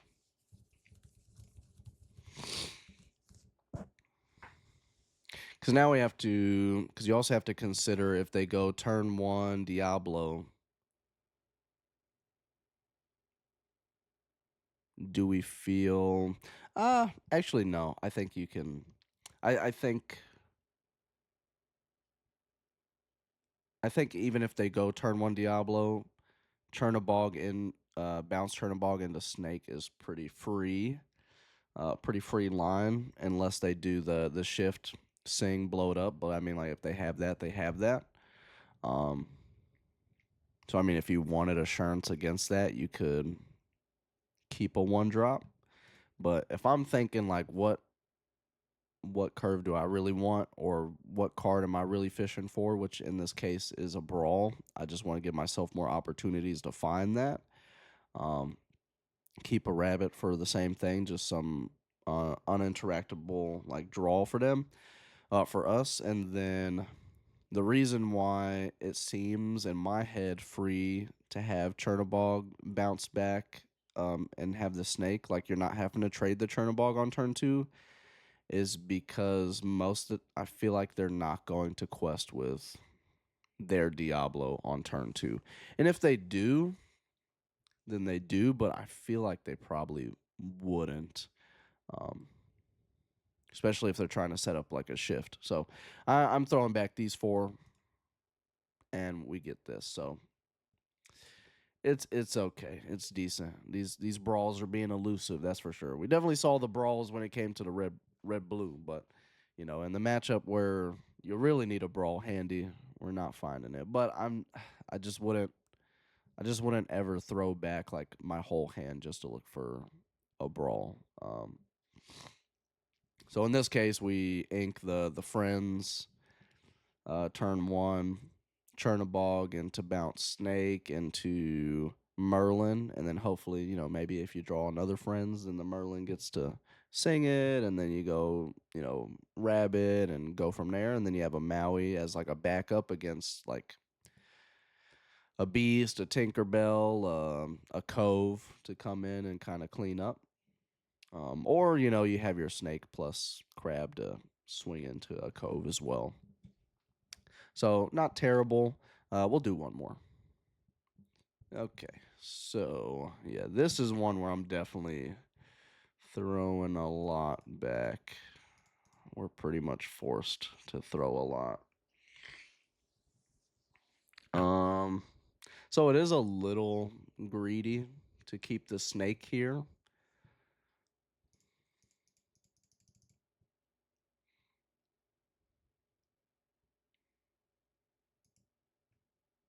But let's get real greedy. Let's get real greedy. We'll take a gamble on this one. Um, Reason being is just like B preps. Like any of your big uninkables are going. The goats are gonna go. Maui we don't need right now. Because we're looking for really specific things in this matchup. So we're just gonna throw six, call it a day. And okay, man, oh my god, this is rough. Yeah, damn. Yeah, this is like a bad scenario, right? But let's think, right? Like, how do we navigate this? It's definitely gonna be Ink Fox for turn one. Turn 2, I still feel like, especially if I keep drawing inkables, I feel like I'm still playing the Flynn just to give them something that they have to start dealing with.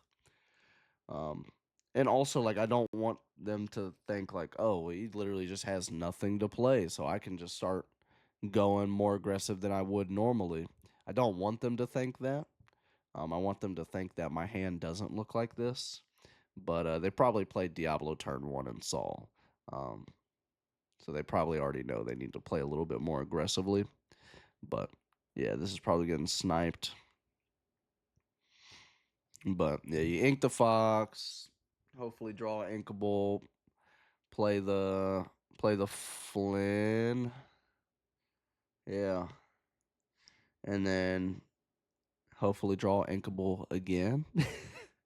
So you could brawl on 3 and then go from there and try to, like, have this rabbit be what gives you enough gas to get to this Tremaine and the big Sisu. It's pretty much the situation for that. All right. So green steel mulligans were really awkward on that one.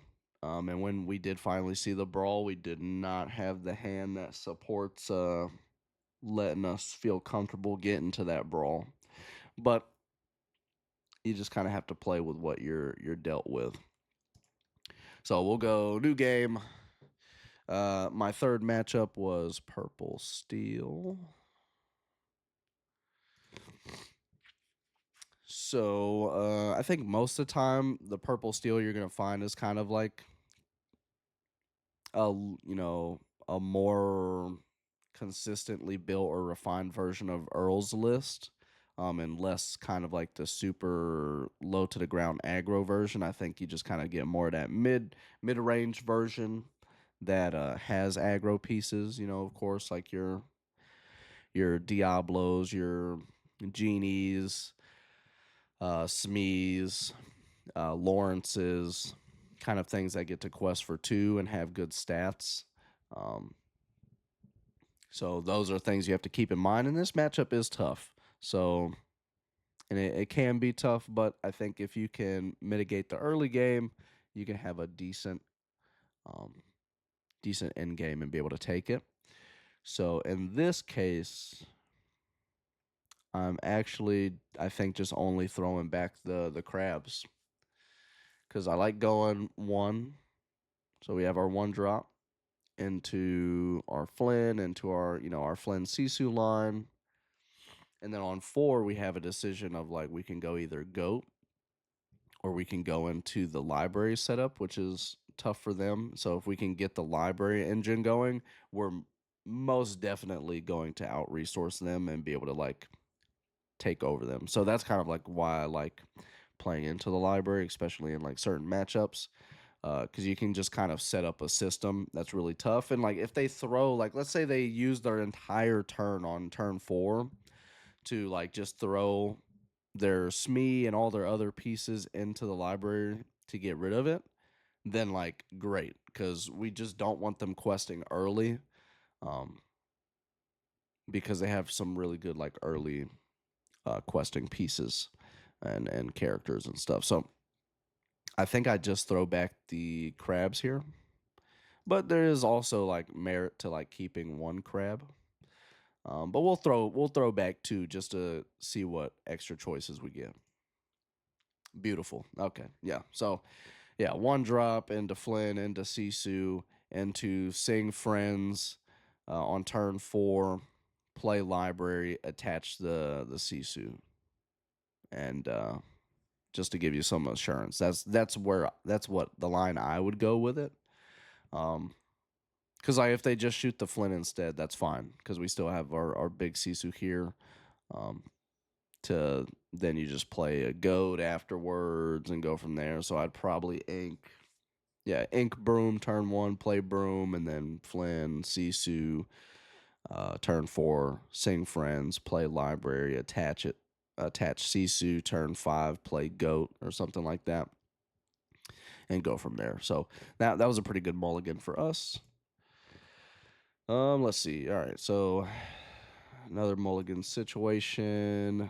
Definitely throwing back the Tremaine, the Maui, And then here, this is interesting. I think, like I was saying earlier, Chernobog kind of ends up being by the numbers the best turn one play you can have. So we'll throw the broom back, and I think this is a reasonable opening right here. As long as we have a ton of 3-drops. So as long as we get a 3-drop to play after the Flynn, something to sing this and go into the rabbit, I think we're in a good spot here. And we do. Okay, so this is actually a pretty decent hand as well. So we ink the Elsa turn 1, Chernobog turn 2, Flynn. If they play, yeah, this is interesting though, because there's some lines here where I think what you actually do. So let's say turn 1, like best case scenario is they play turn 1 Diablo, because then the Chernobog can challenge it and live. But most of the time, I think you're going to throw the Chernobog, or if you're going first, you're going to quest with it, and they're going to throw into it and do a 1-for-1 trade. So this Chernobog is not going to end up being a Fox target, which means the Flynn's going to have to be that. But if the Chernobog gets to live, then yeah, you get to bounce the Chernobog back on 3 with the Fox.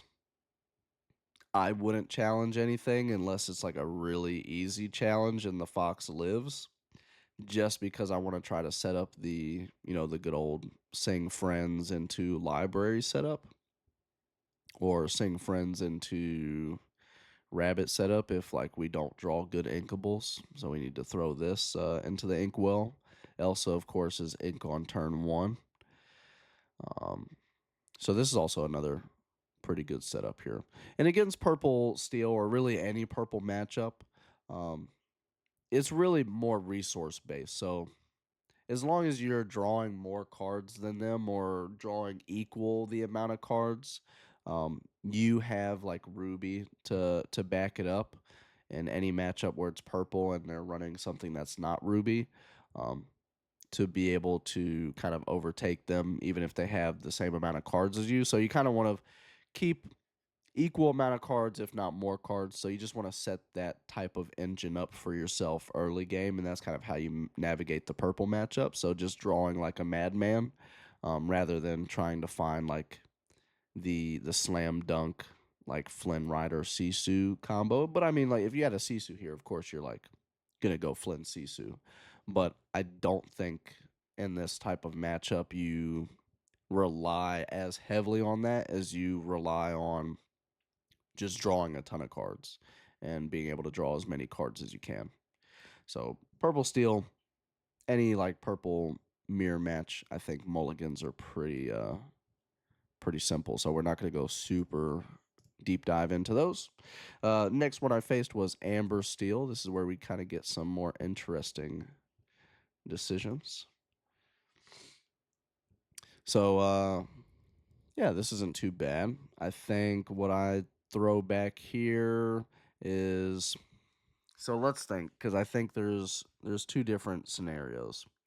If we're facing wheel, we most definitely throw back the friends every time, and we throw back the Maui, because let's be honest, most of the time they're going to be able to wheel before you get to a 5-drop. But if it's Diggy Hole, I think there's actually merit to keeping the Maui. Um, but we'll say we're doing the whole New World list. Actually, no. We'll keep in mind as the Diggy Hole list, just because I think that's more played right now, and then we'll also kind of talk about whole New World list scenarios and kind of how you navigate that. Double brawl is probably redundant. I don't want to like have to brawl into another brawl. I'm probably I just lose there. But playing a brawl on 3 isn't terrible. So yeah, this seems like a scenario where I think because I'm throwing these 2, I think I do throw this to maybe try to find give me more chances to find another turn 3 besides the brawl or another 1-drop. So we'll throw these 3 back. Yeah, because we're gonna go 1-drop broom into a Flynn, into a brawl. That's kind of the map out that we have right now. And like if they go Cindy, turn 1, blow up your broom. All right, fine. We expected that. And then on turn 2, we just got to hope they can't also blow up the Flynn. So that it could at least like contest the like a Smee or something. But if they go Daisy turn 1, then I think this is totally fine. Essentially, like in the Amber Steel matchups, all you're really like super scared of early game is they go first and it's turn 1, like Cindy, into a storm, into another storm, or Rage and Fire, into another. Like, if they do that, then you pretty much just lose. There's nothing you're going to be able to do. But if they go turn 1 Daisy, and I know people get scared when they see like triple Daisy, but like I've gotten through triple Daisy starts multiple times just because like they can easily run out of gas after the triple Daisy. It's just the Daisies are going to get them like a good amount of lore, but we can allow them to get up to 14, 15, 16, kind of lore. You don't want them to get to 16 if they have double Lilos, but that's a different scenario. Let's see. So I think this is fine. We'll mulligan. And okay, sure. Yeah, why not? I guess you just like you would ink a goat, go broom into Flynn. Hopefully get a 3-drop by that point. If not, then like you just need to keep playing things to the board. So another Flynn, or the brawl on 3 into a goat into an Elsa, and the Elsa makes the goat be able to hit something. Like if they play a Daisy or something, pretty well. So like this could take out one character that was already exerted, like a Smee or something, and then you tap their Daisy or whatever else they just played and throw the goat into it. So that's not terrible. So you would ink like the redundant goat. Do I ink the redundant goat? I don't think I do, actually. I think you ink the redundant Flynn on turn 1. Yeah. I think I would ink Flynn and keep the redundant goats just in case like you don't need the Elsa on 5, because then you could just go goat into goat. You're still gaining some lore, so you're getting somewhere, but also you have 2 like really good heavy hitters, and then you can have the Elsa to kind of support them afterwards. So that's maybe how I would navigate that. Let's try it again. Okay, so some of these things look the same here. I'm throwing back the library, the friends, and maybe the Elsa. And I think we just kind of have a similar setup again. And we just want some more cards that, like, we want a 3-drop, ideally. But I could see keeping the. I think I just want more things that kind of stick to the board, like a crab or a Sisu or something. Like early game. Because then, like, it allows me to potentially be able to, like, turn 4, play a 3-drop into, like, another 1-drop or something. And try to start going wider. So I'd like mulligan 3 here. And then, okay, this isn't super terrible. I think we have some options here. So turn 1. Yeah, I think turn 1 you ink the goat into the Chernabog, and then Chernabog into Flynn, and then either brawl or do a fox, and then go from there. Or even like if you're able to get a 3-drop and you don't have to do fox, now you at least so in this scenario, you don't ink a 1-drop to play a 1-drop. You ink the goat to play a 1-drop, because let's say you play the Brawl on 3, so you're not playing the Fox, which means on turn 4 you get to go 1-drop, bounce it back with Fox swing. So that's kind of what you would set up here is like this play.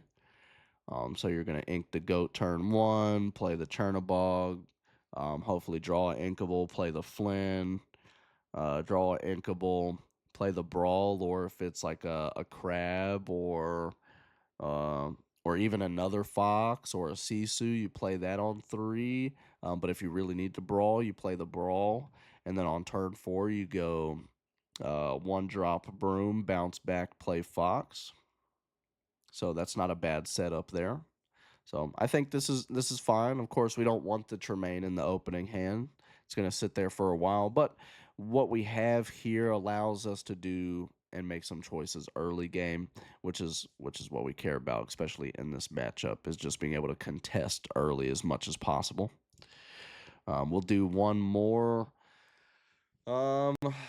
Let's say now we're thinking about the whole New World list.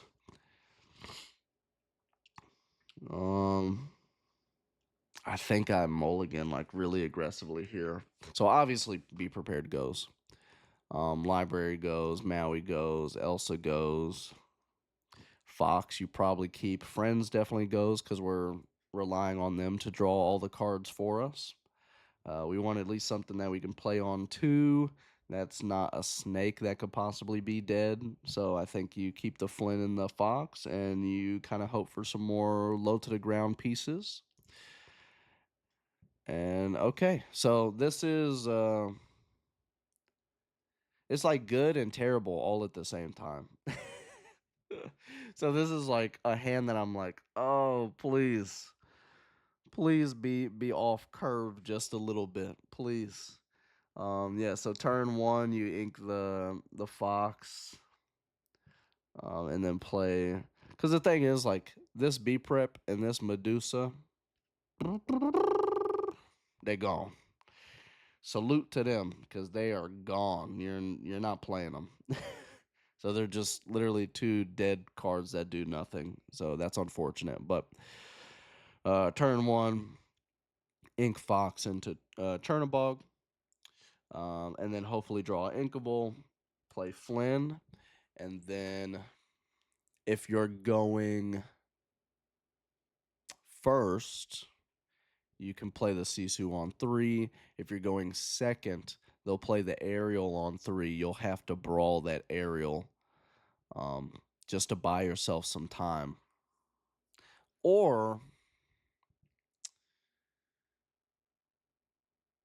an interesting scenario is here is because we already expect that this B prep and Medusa are never going to be played. They're going to the discard.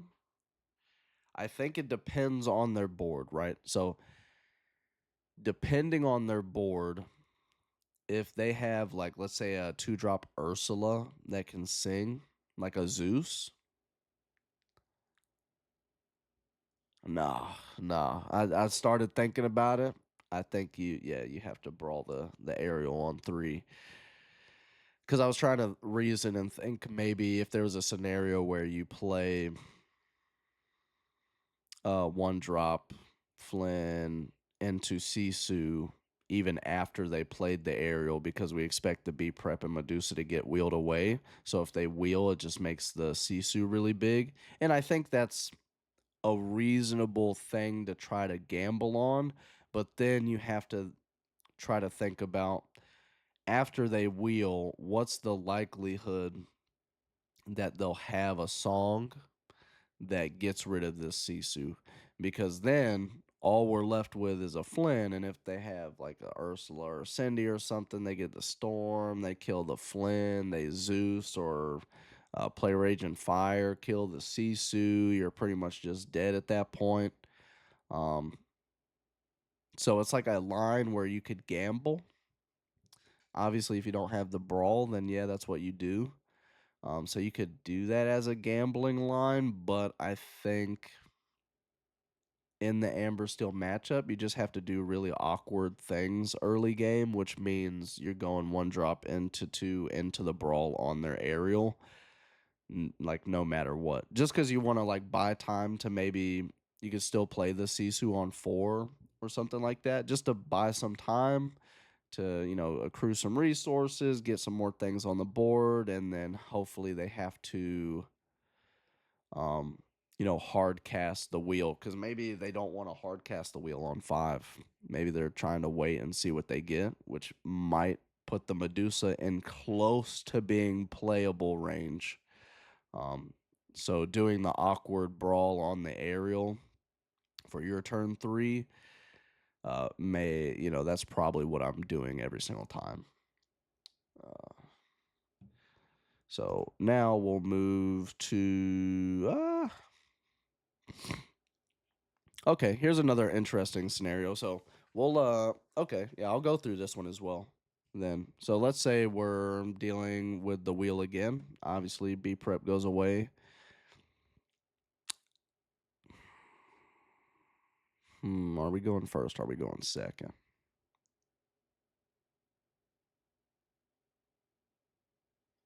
We'll run through it real quick. So if you're going first, you go one drop.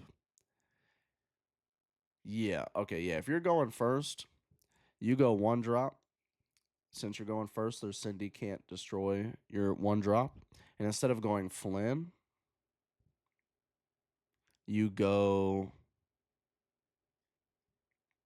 uh bounce this back, play Snake. And then on three, you play Sisu. And then on four, you can always go one drop Fox. Yeah. I like that setup. So that's not a bad setup. So you're not really playing into the Flynn Sisu line. What you're instead doing against Amber Steel in this scenario is you're building a board that has a lot of really good stats. And essentially, you're building a board that is resistant to let the storm rage on. You're not giving the Cindy any any reasonable targets. So yeah, you would go one drop into bounce, one drop for the snake, into Sisu, into one drop Fox. Even if the Fox doesn't have anything to hit, right? So even if like the Fox doesn't have anything to rush into, you're still doing that play just to get a 4-3 on the board. Just in case they eventually wheel, and now you kind of have an army of like these good statted characters, and they may not wheel yet because they're waiting for an opportunity to be able to get rid of one or two of these. And meanwhile, you're building other threats on the board, and you're keeping them from wanting to quest. Um, so I think in that scenario, if we're going first,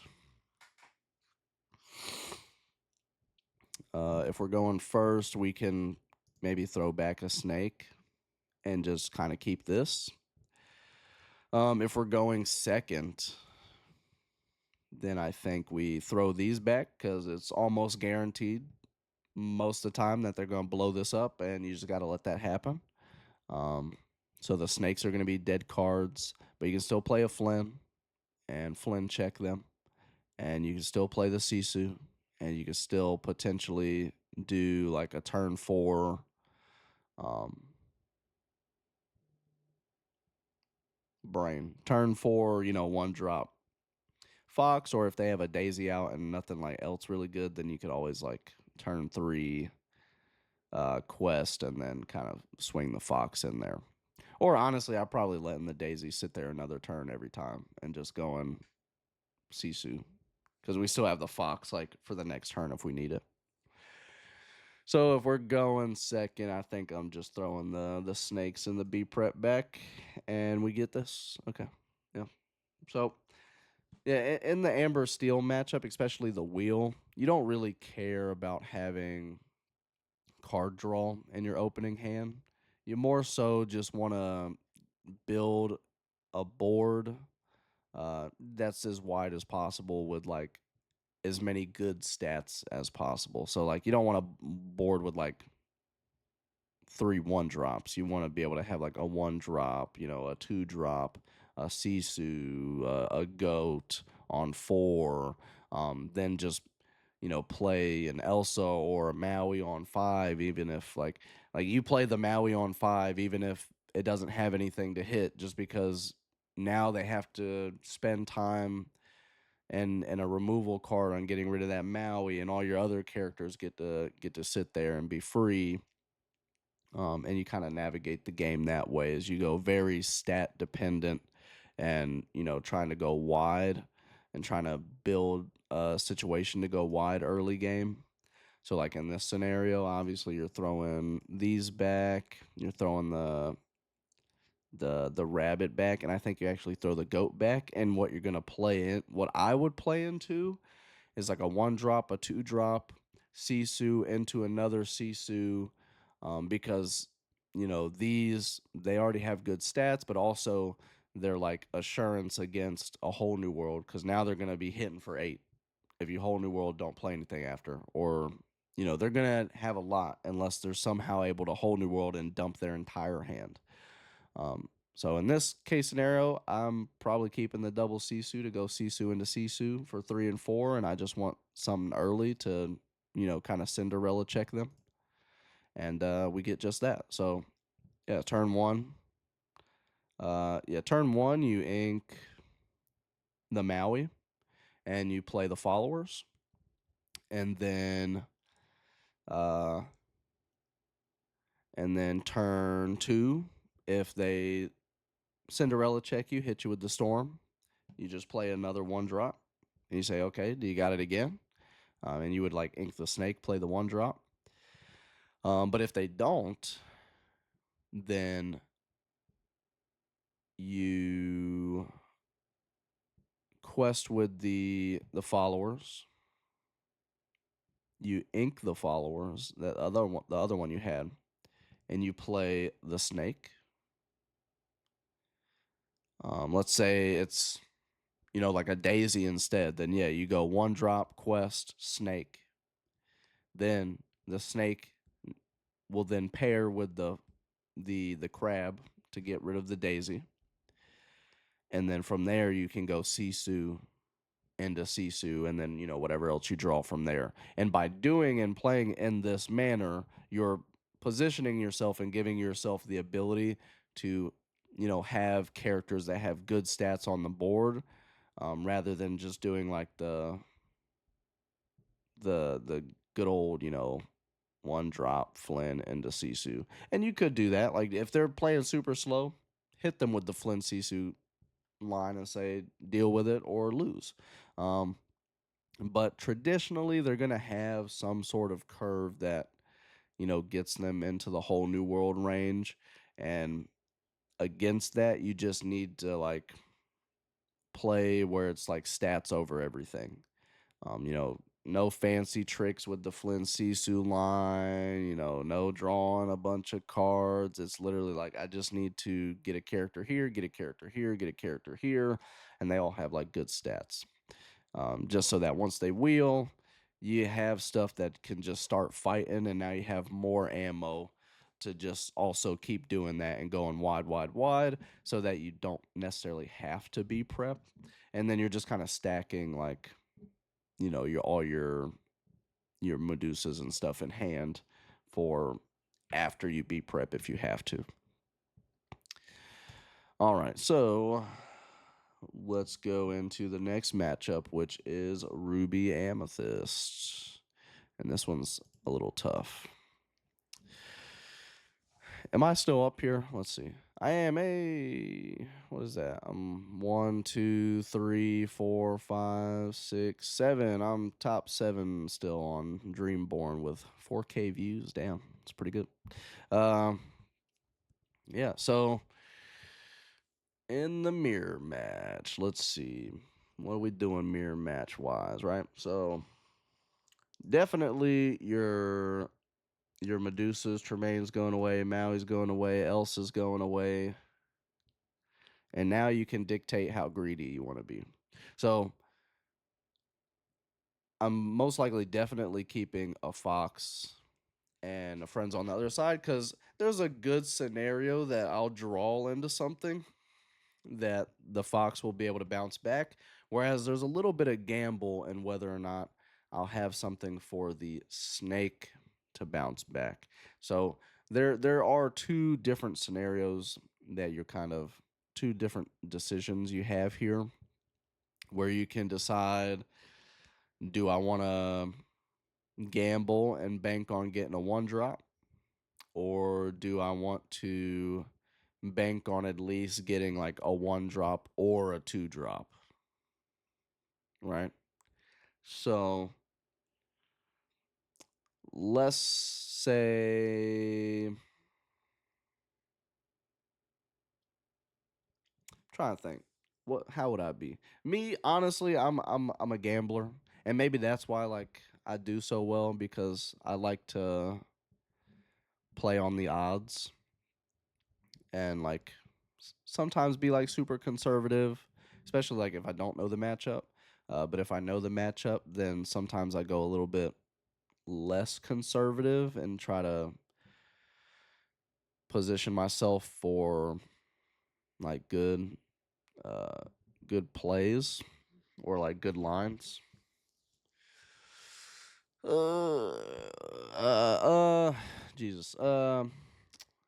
I'll throw back the snake. We'll keep the turn three into the sing line, and now we just want some early game to roll into that.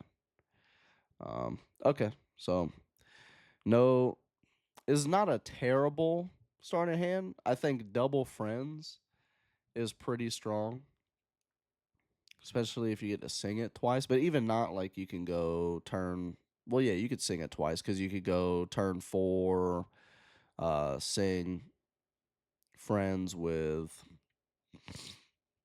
the fox, and then play the goat, and then goat can sing the other friends, and you kind of just go from there. Um,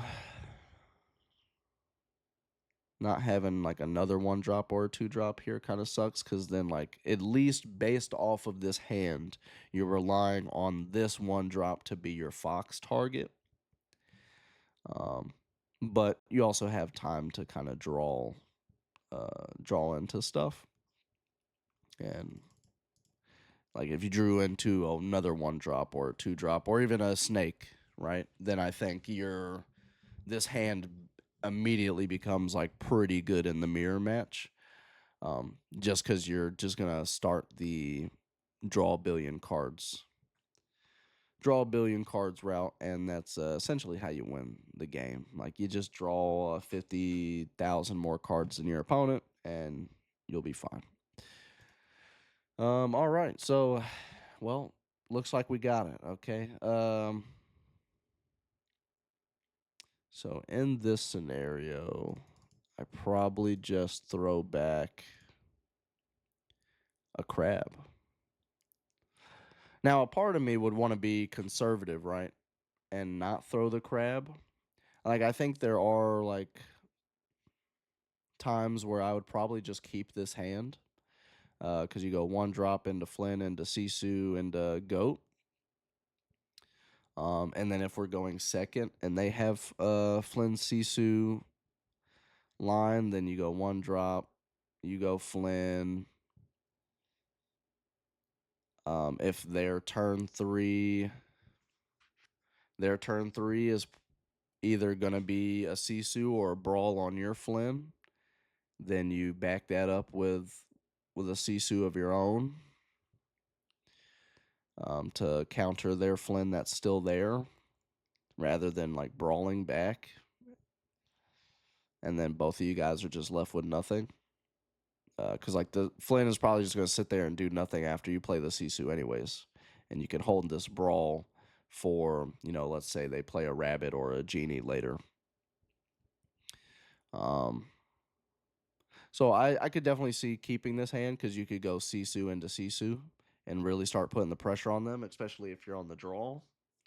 Because then they're gonna get to beat prep first, like they're gonna get into beat prep range first, but obviously any skilled red purple player doesn't necessarily want to play B prep in the mirror on 7.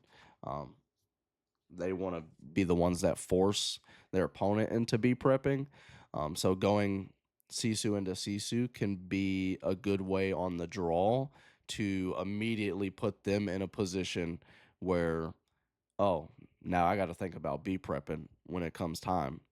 Um, and it also, puts more pressure on the Flynn if they didn't get rid of it. So I can see keeping this whole hand, but we'll just we'll throw just to see what else there could be. We'll throw the crab and the goat away. Okay, so we get a B prep and another 1-drop. Yeah, so it's like ink 1-drop, play 1-drop. But in all actuality, I think most of the time I'm going to not throw any of those back. I think I would just keep that hand because I would be like, I'm gonna keep, and I would say what I say all the time, which is I'm gonna keep this hand because it lets me play the game. And that was a situation where the hand lets you play the game. You have a curve, you can have a game plan with it, and all it takes is like a turn where you draw into a friend's or a library or a rabbit, and you're like super in. So I think that original hand was pretty good, but I just wanted to throw those two back just to see like what it would end up like. But in an actual tournament, I think I would just keep that whole hand. Okay, so one more time. Ugh, pop in the neck. Okay. I think this is like a game where you go aggressive. I think this is like one of my aggressive mulligan games.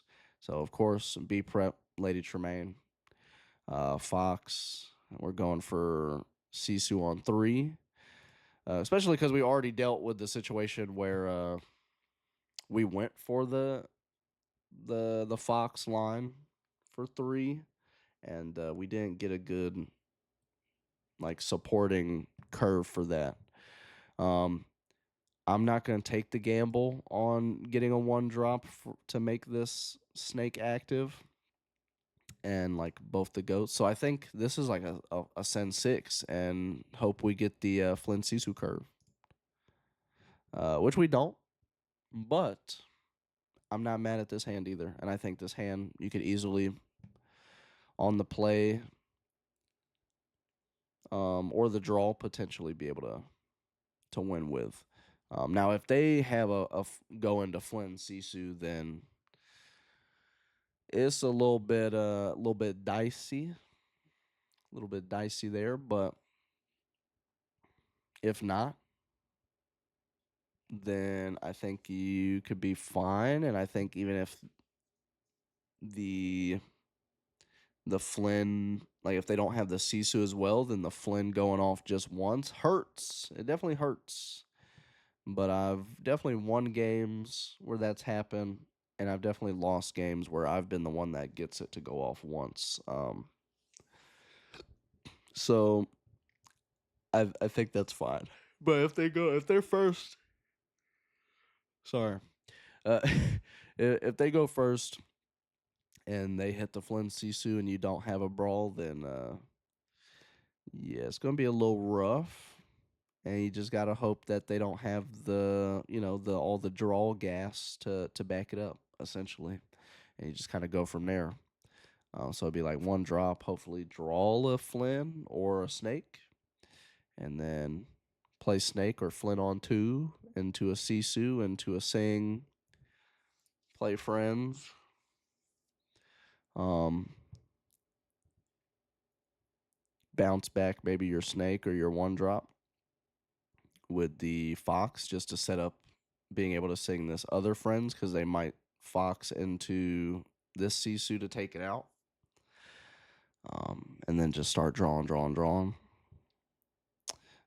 yeah, it's mainly like outside of like the Flynn Sisu shenanigans, where of course, like if you both have it and whoever's on the play, like the math works out better for them, which is just terrible and definitely doesn't help this game's case with the play draw issue.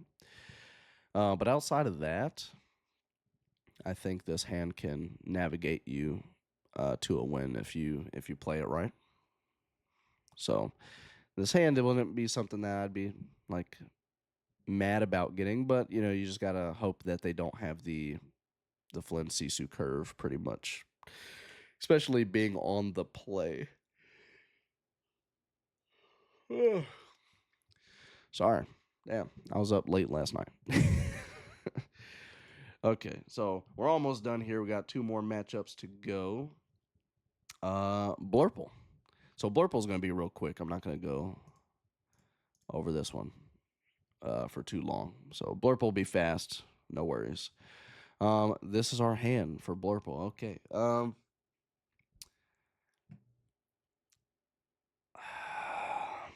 Yeah, this is a tough hand. I think so. We have to save a brawl, at least one, for a genie. Especially because we don't. This list particularly doesn't have genie in it, so we don't have a way to contest, like go, you know, genie and then crab. So we need to rely on the brawls, the Medusas, the big Sisu, the B preps to kind of deal with annoying threats like that. So we're gonna hold on to a brawl. I think we hold on to a rabbit, and a part of me wants to just like send 5 and find some good early game. Like try to find a 1-drop, try to find a 2. Because usually they're going 1-drop, turn 2 ramp into a genie. So we just need a 1-drop. We have the brawl for the genie and go from there. Okay. All right. So this is interesting. So obviously you always hate having the B prep in the opening hand. But I think turn 1 I'm inking the Elsa just because we have 4. And obviously we don't have a 1-drop. If we're on the draw, then maybe we draw a 1-drop and we get lucky. But in this case, we don't. Turn 2, we play Flynn. And now they have something they have to deal with, right? Because Flynn is not necessarily something that they have like a brawl or something direct. They have Elsa's, but they're turns away from that. And then this can also like contest their 1-drop unless it's like a 1-3 or something. And then turn 3, if they do the curve into genie, then you just brawl that.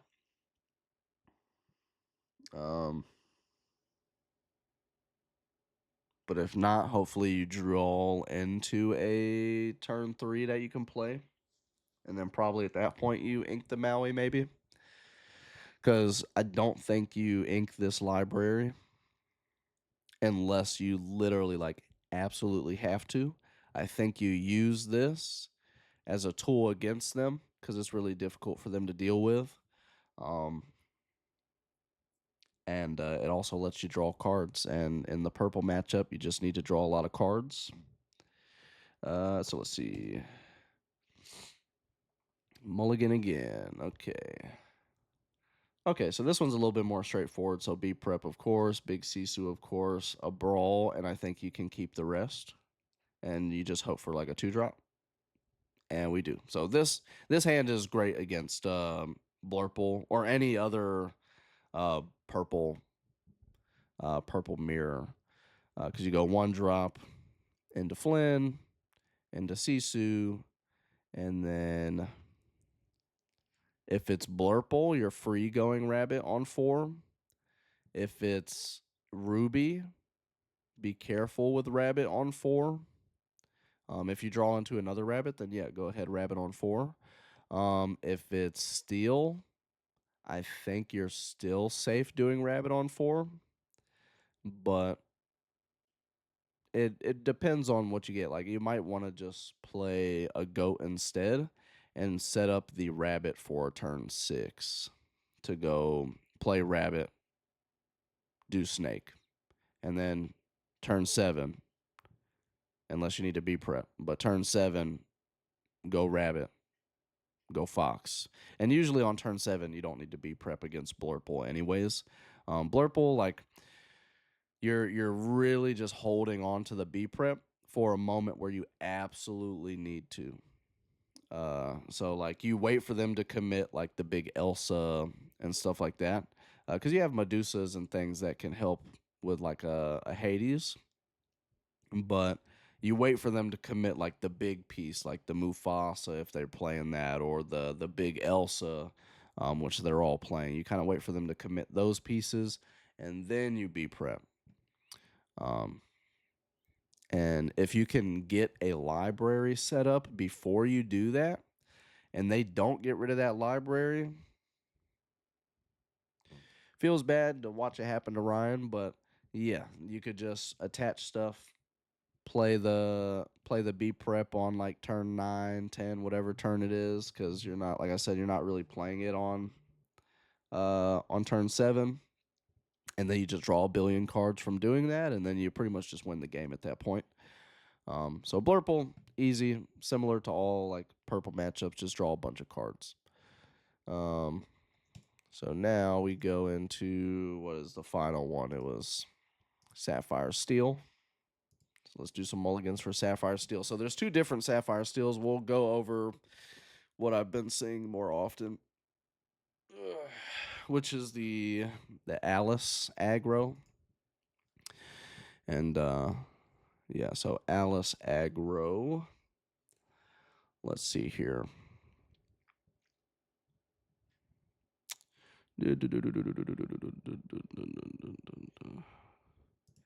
So obviously, we're throwing away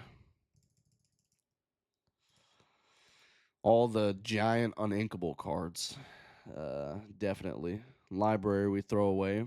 In this case scenario, I do low-key want to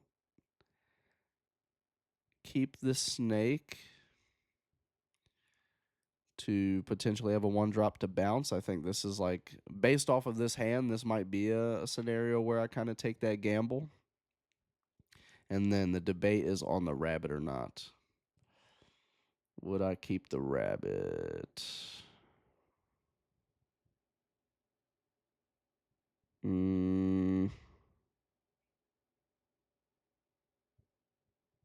Let's test out doing a full 6. Okay, cool. I'm cool with this hand against the aggro. Essentially, against the Alice aggro, the way you lose is if they're going first, or even if they're going second, and they go 1-drop into 2-drop into Alice into Pluto. That curve can be really, really like backbreaking. Because that Pluto is just going to be a menace, and by the time you get through that, they're going to play other stuff. The Alice is making things like Quest for More and have Ward. So similar to Amber Steel, and I think this might be just the case for all Steel matchups, is you want to go board heavy first, draw after. So your main goal should be, what lines can I take that let me get a lot of like big hitters on the board? So like turn 1 1-drop, turn 2 snake into a Sisu, into a goat, and then you have like the 1-drop bounce fox play in hand. You have your Maui, your crab, and you're really just trying to build a healthy board with things that can challenge really well, and do like a lot of 2-for-1s or like nice 1-for-1s. And then once you've like leveled out the early game, then you go into like singing the friends, drawing a bunch of cards and stuff. So I would like ink the Elsa here, play the 1-drop, Um, if what one drop would they play? Right, they got Robin Hood. Well, we can look right here. Look at that.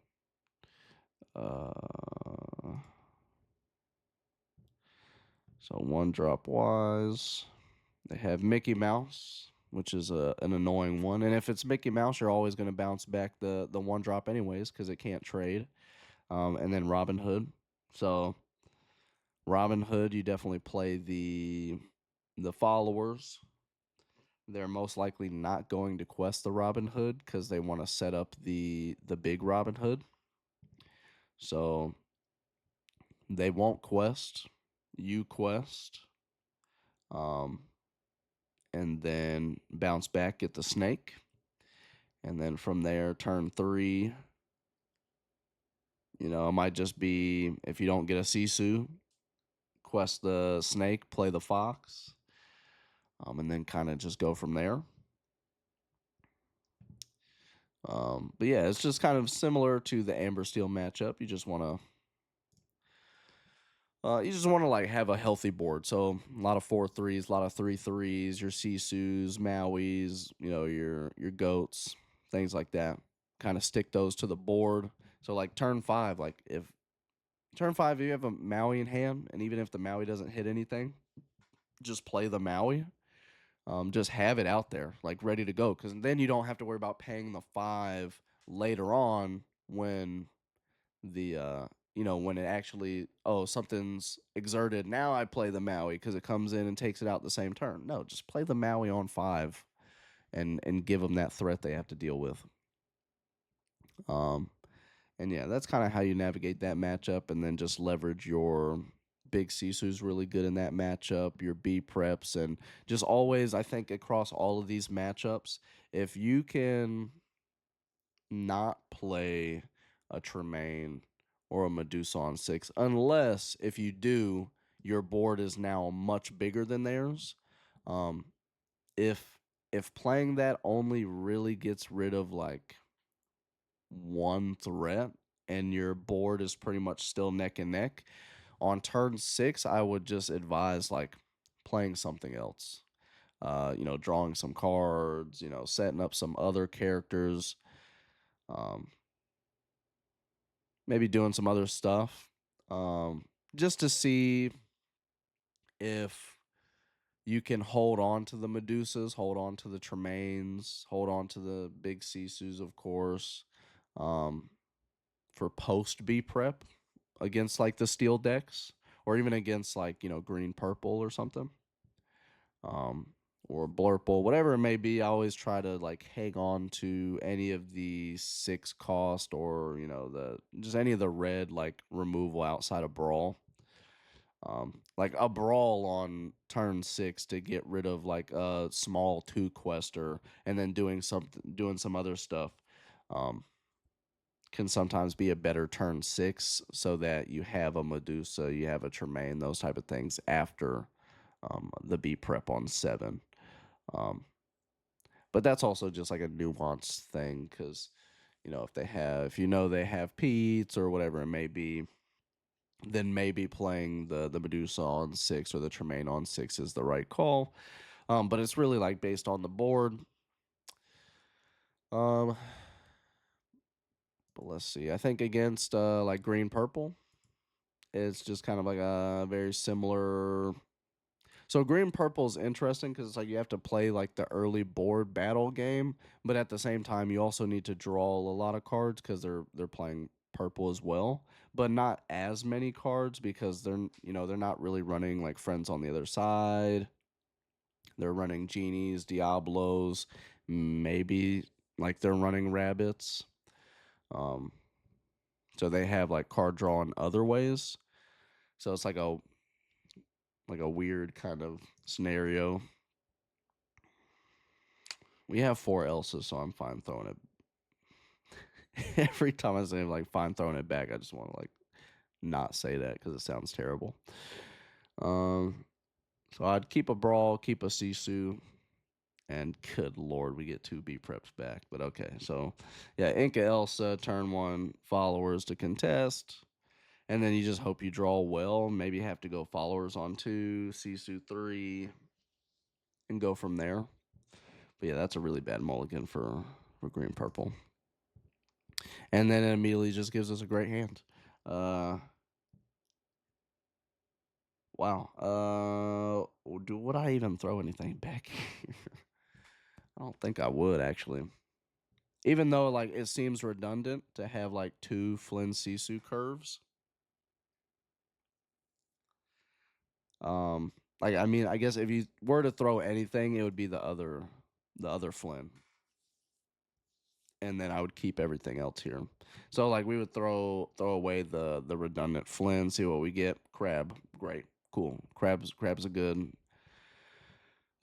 card here, just because like let's say we play the Sisu on 3, and then they like dump their hand, and so Sisu's not hitting for that much. We now at least have the crab to activate and kind of bring it online for 4, and then we have the Elsa on 5, and kind of go from there. So that's not too bad.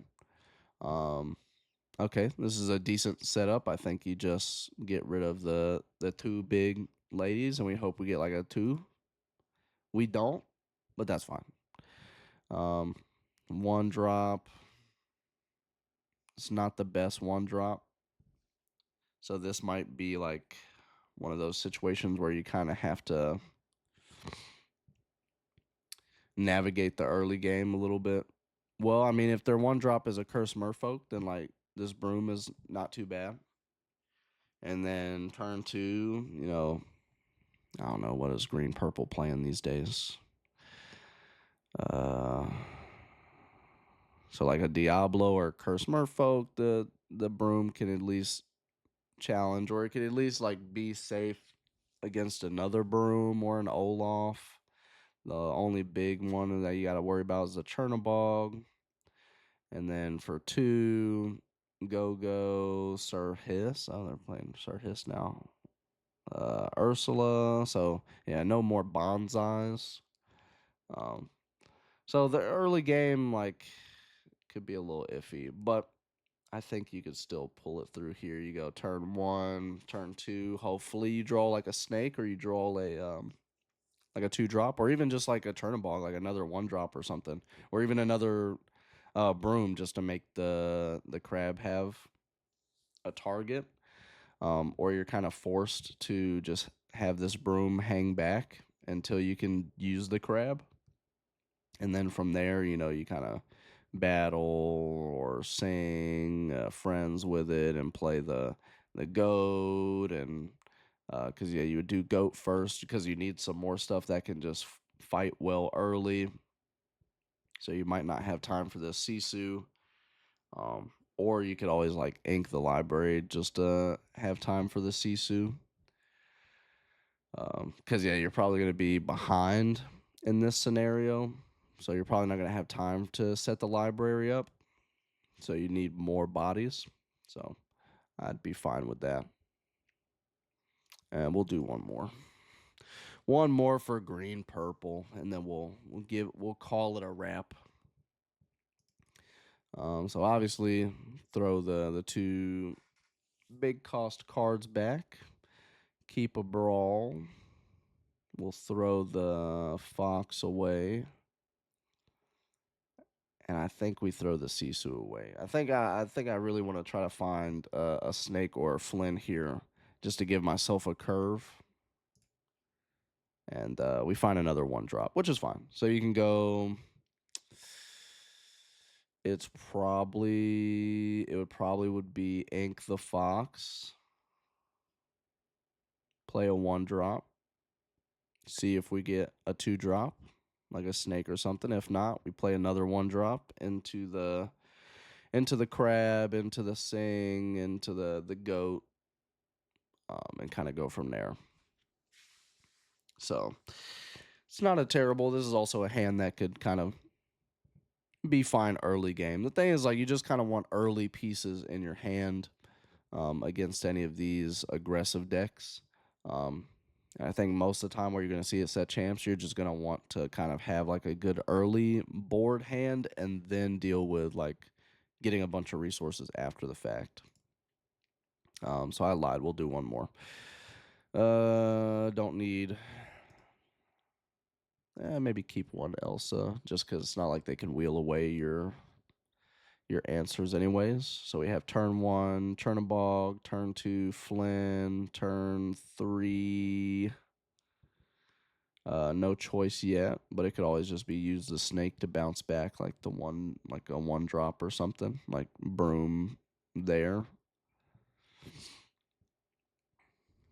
How much do I want a turn 3?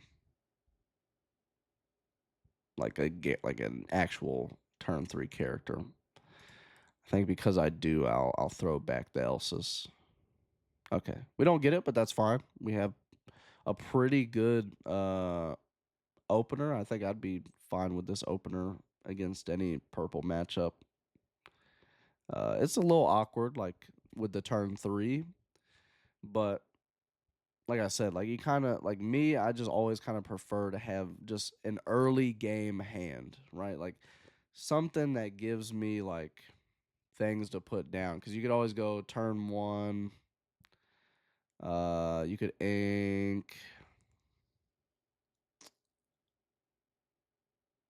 Like you could always go ink Flynn, because we don't have really anything to back him up.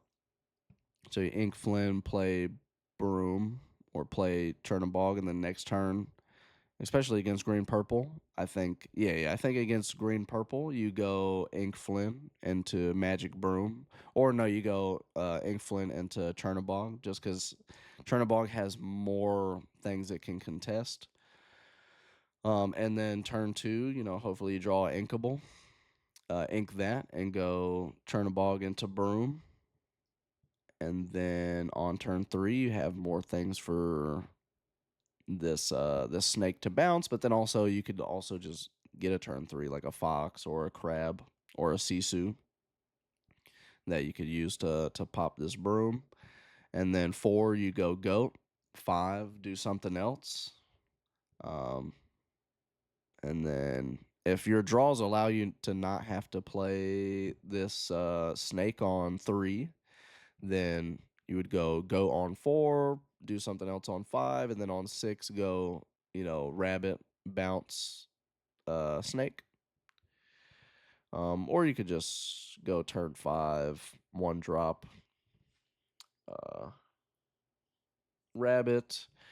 If you bounce the snake, if you bounce the Broom with the snake, then on turn 4 you go goat. Turn 5 you go play Broom, play rabbit, draw 2 cards. That wouldn't be terrible either.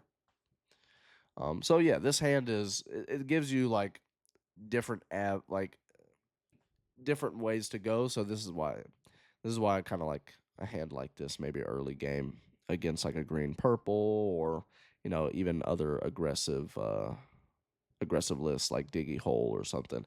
Feels a little weird, but yeah, Diggy Hole, yeah, against the Diggy Hole, I think you go play Broom on 1. Um, and then they'll blow it up, and then on turn 2 you go double Chernabog. I think that wouldn't be too bad. And then you kind of go from there. So that I think that's everything for now. That's everything for this video. I feel like I actually talked a little bit more about navigating each matchup than originally I kind of planned for. But that's fine. That's fine. So if you have any questions, you have anything more you want me to talk about, I'll probably have just the other videos for this little series to be me maybe playing with, whether it's a webcam or a tabletop game, um, with some friends of mine, and doing kind of open hand play testing, because I think you can learn a lot doing open hand play testing when you're trying to figure out more nuanced lines, more nuanced situations, where like I can sit here and kind of describe early game situations with the hands that you get and how to navigate them, but I can't necessarily tell you like, okay, well, you end up drawing this, and then you end up drawing this, and then from there you go into here, which is more details that are really, really helpful. Um, and I could do that now, but I don't want this video to be like 4 hours long. So, or it'd probably be like 5 hours long. So instead, we already have almost like an over 2.5 hour video going over deck construction, choices, um, what you might play and choose for the deck list for the day. And then also just breaking down the different matchups and kind of how mentally I kind of mulligan for those matchups. Because I think mulligan is probably one of the most skill intensive parts of this game, along with like what your ink choices are. And just like being able to visualize lines as you're mulliganing or getting your opening hands and saying, okay, like what are these different choices? Because let's say you ink a 1-drop to play a 1-drop, then like you go into Flynn, like it's fine, but I would like to go like double 1-drop on 2. So, and and there's so many different avenues. Like I said, this hand is actually pretty good, but yeah. So next videos will go into the nuances even more of mid to late game with these matchups by actually playing the matchups and going over um the plays that we should do. Um and you'll probably actually learn some stuff about the other matchups as well. So at least from like the other side as well, because we're going to do open hand play testing, which means we'll be able to kind of discuss what the play should be on either side, so you can learn a lot from either way. So, anyways, thank you guys for watching. My name was Taris again, um, and I hope you guys continue to watch the next videos that come out. But also, good luck to you guys um, on the set champs, man. Get you some of this. Get you some of this. I want to see you guys. Well, if you don't have any yet, there's no way to get a playset, unfortunately, this weekend coming up. But you can always get 2, and 2's better than none. 1's better than none. You might even get a play mat. That would be sick. I would love to see that. So I've already gotten some good reception from my last video and people being able to make top 8 for the first time and things like that. So hopefully this video can help even more. And yeah, love you guys. Love the community. Love the game. Follow me over on Twitter or X, however you want to call it. Subscribe, comment on here. I'll put the links for my social media, but then I'll also, I guess, put the links for my lists that I actually used. So I used the anti Jotham list, Conclave, Set Champs winner. I'll take the pretty much like the 3 lists that I used to get my play set. I'll put the links for all of them down below, and I'll put a little description on these that say why a super quick statement that says why maybe I chose some of the choices that I did, and things like that. So thank you guys for watching again. Love you guys. Peace out.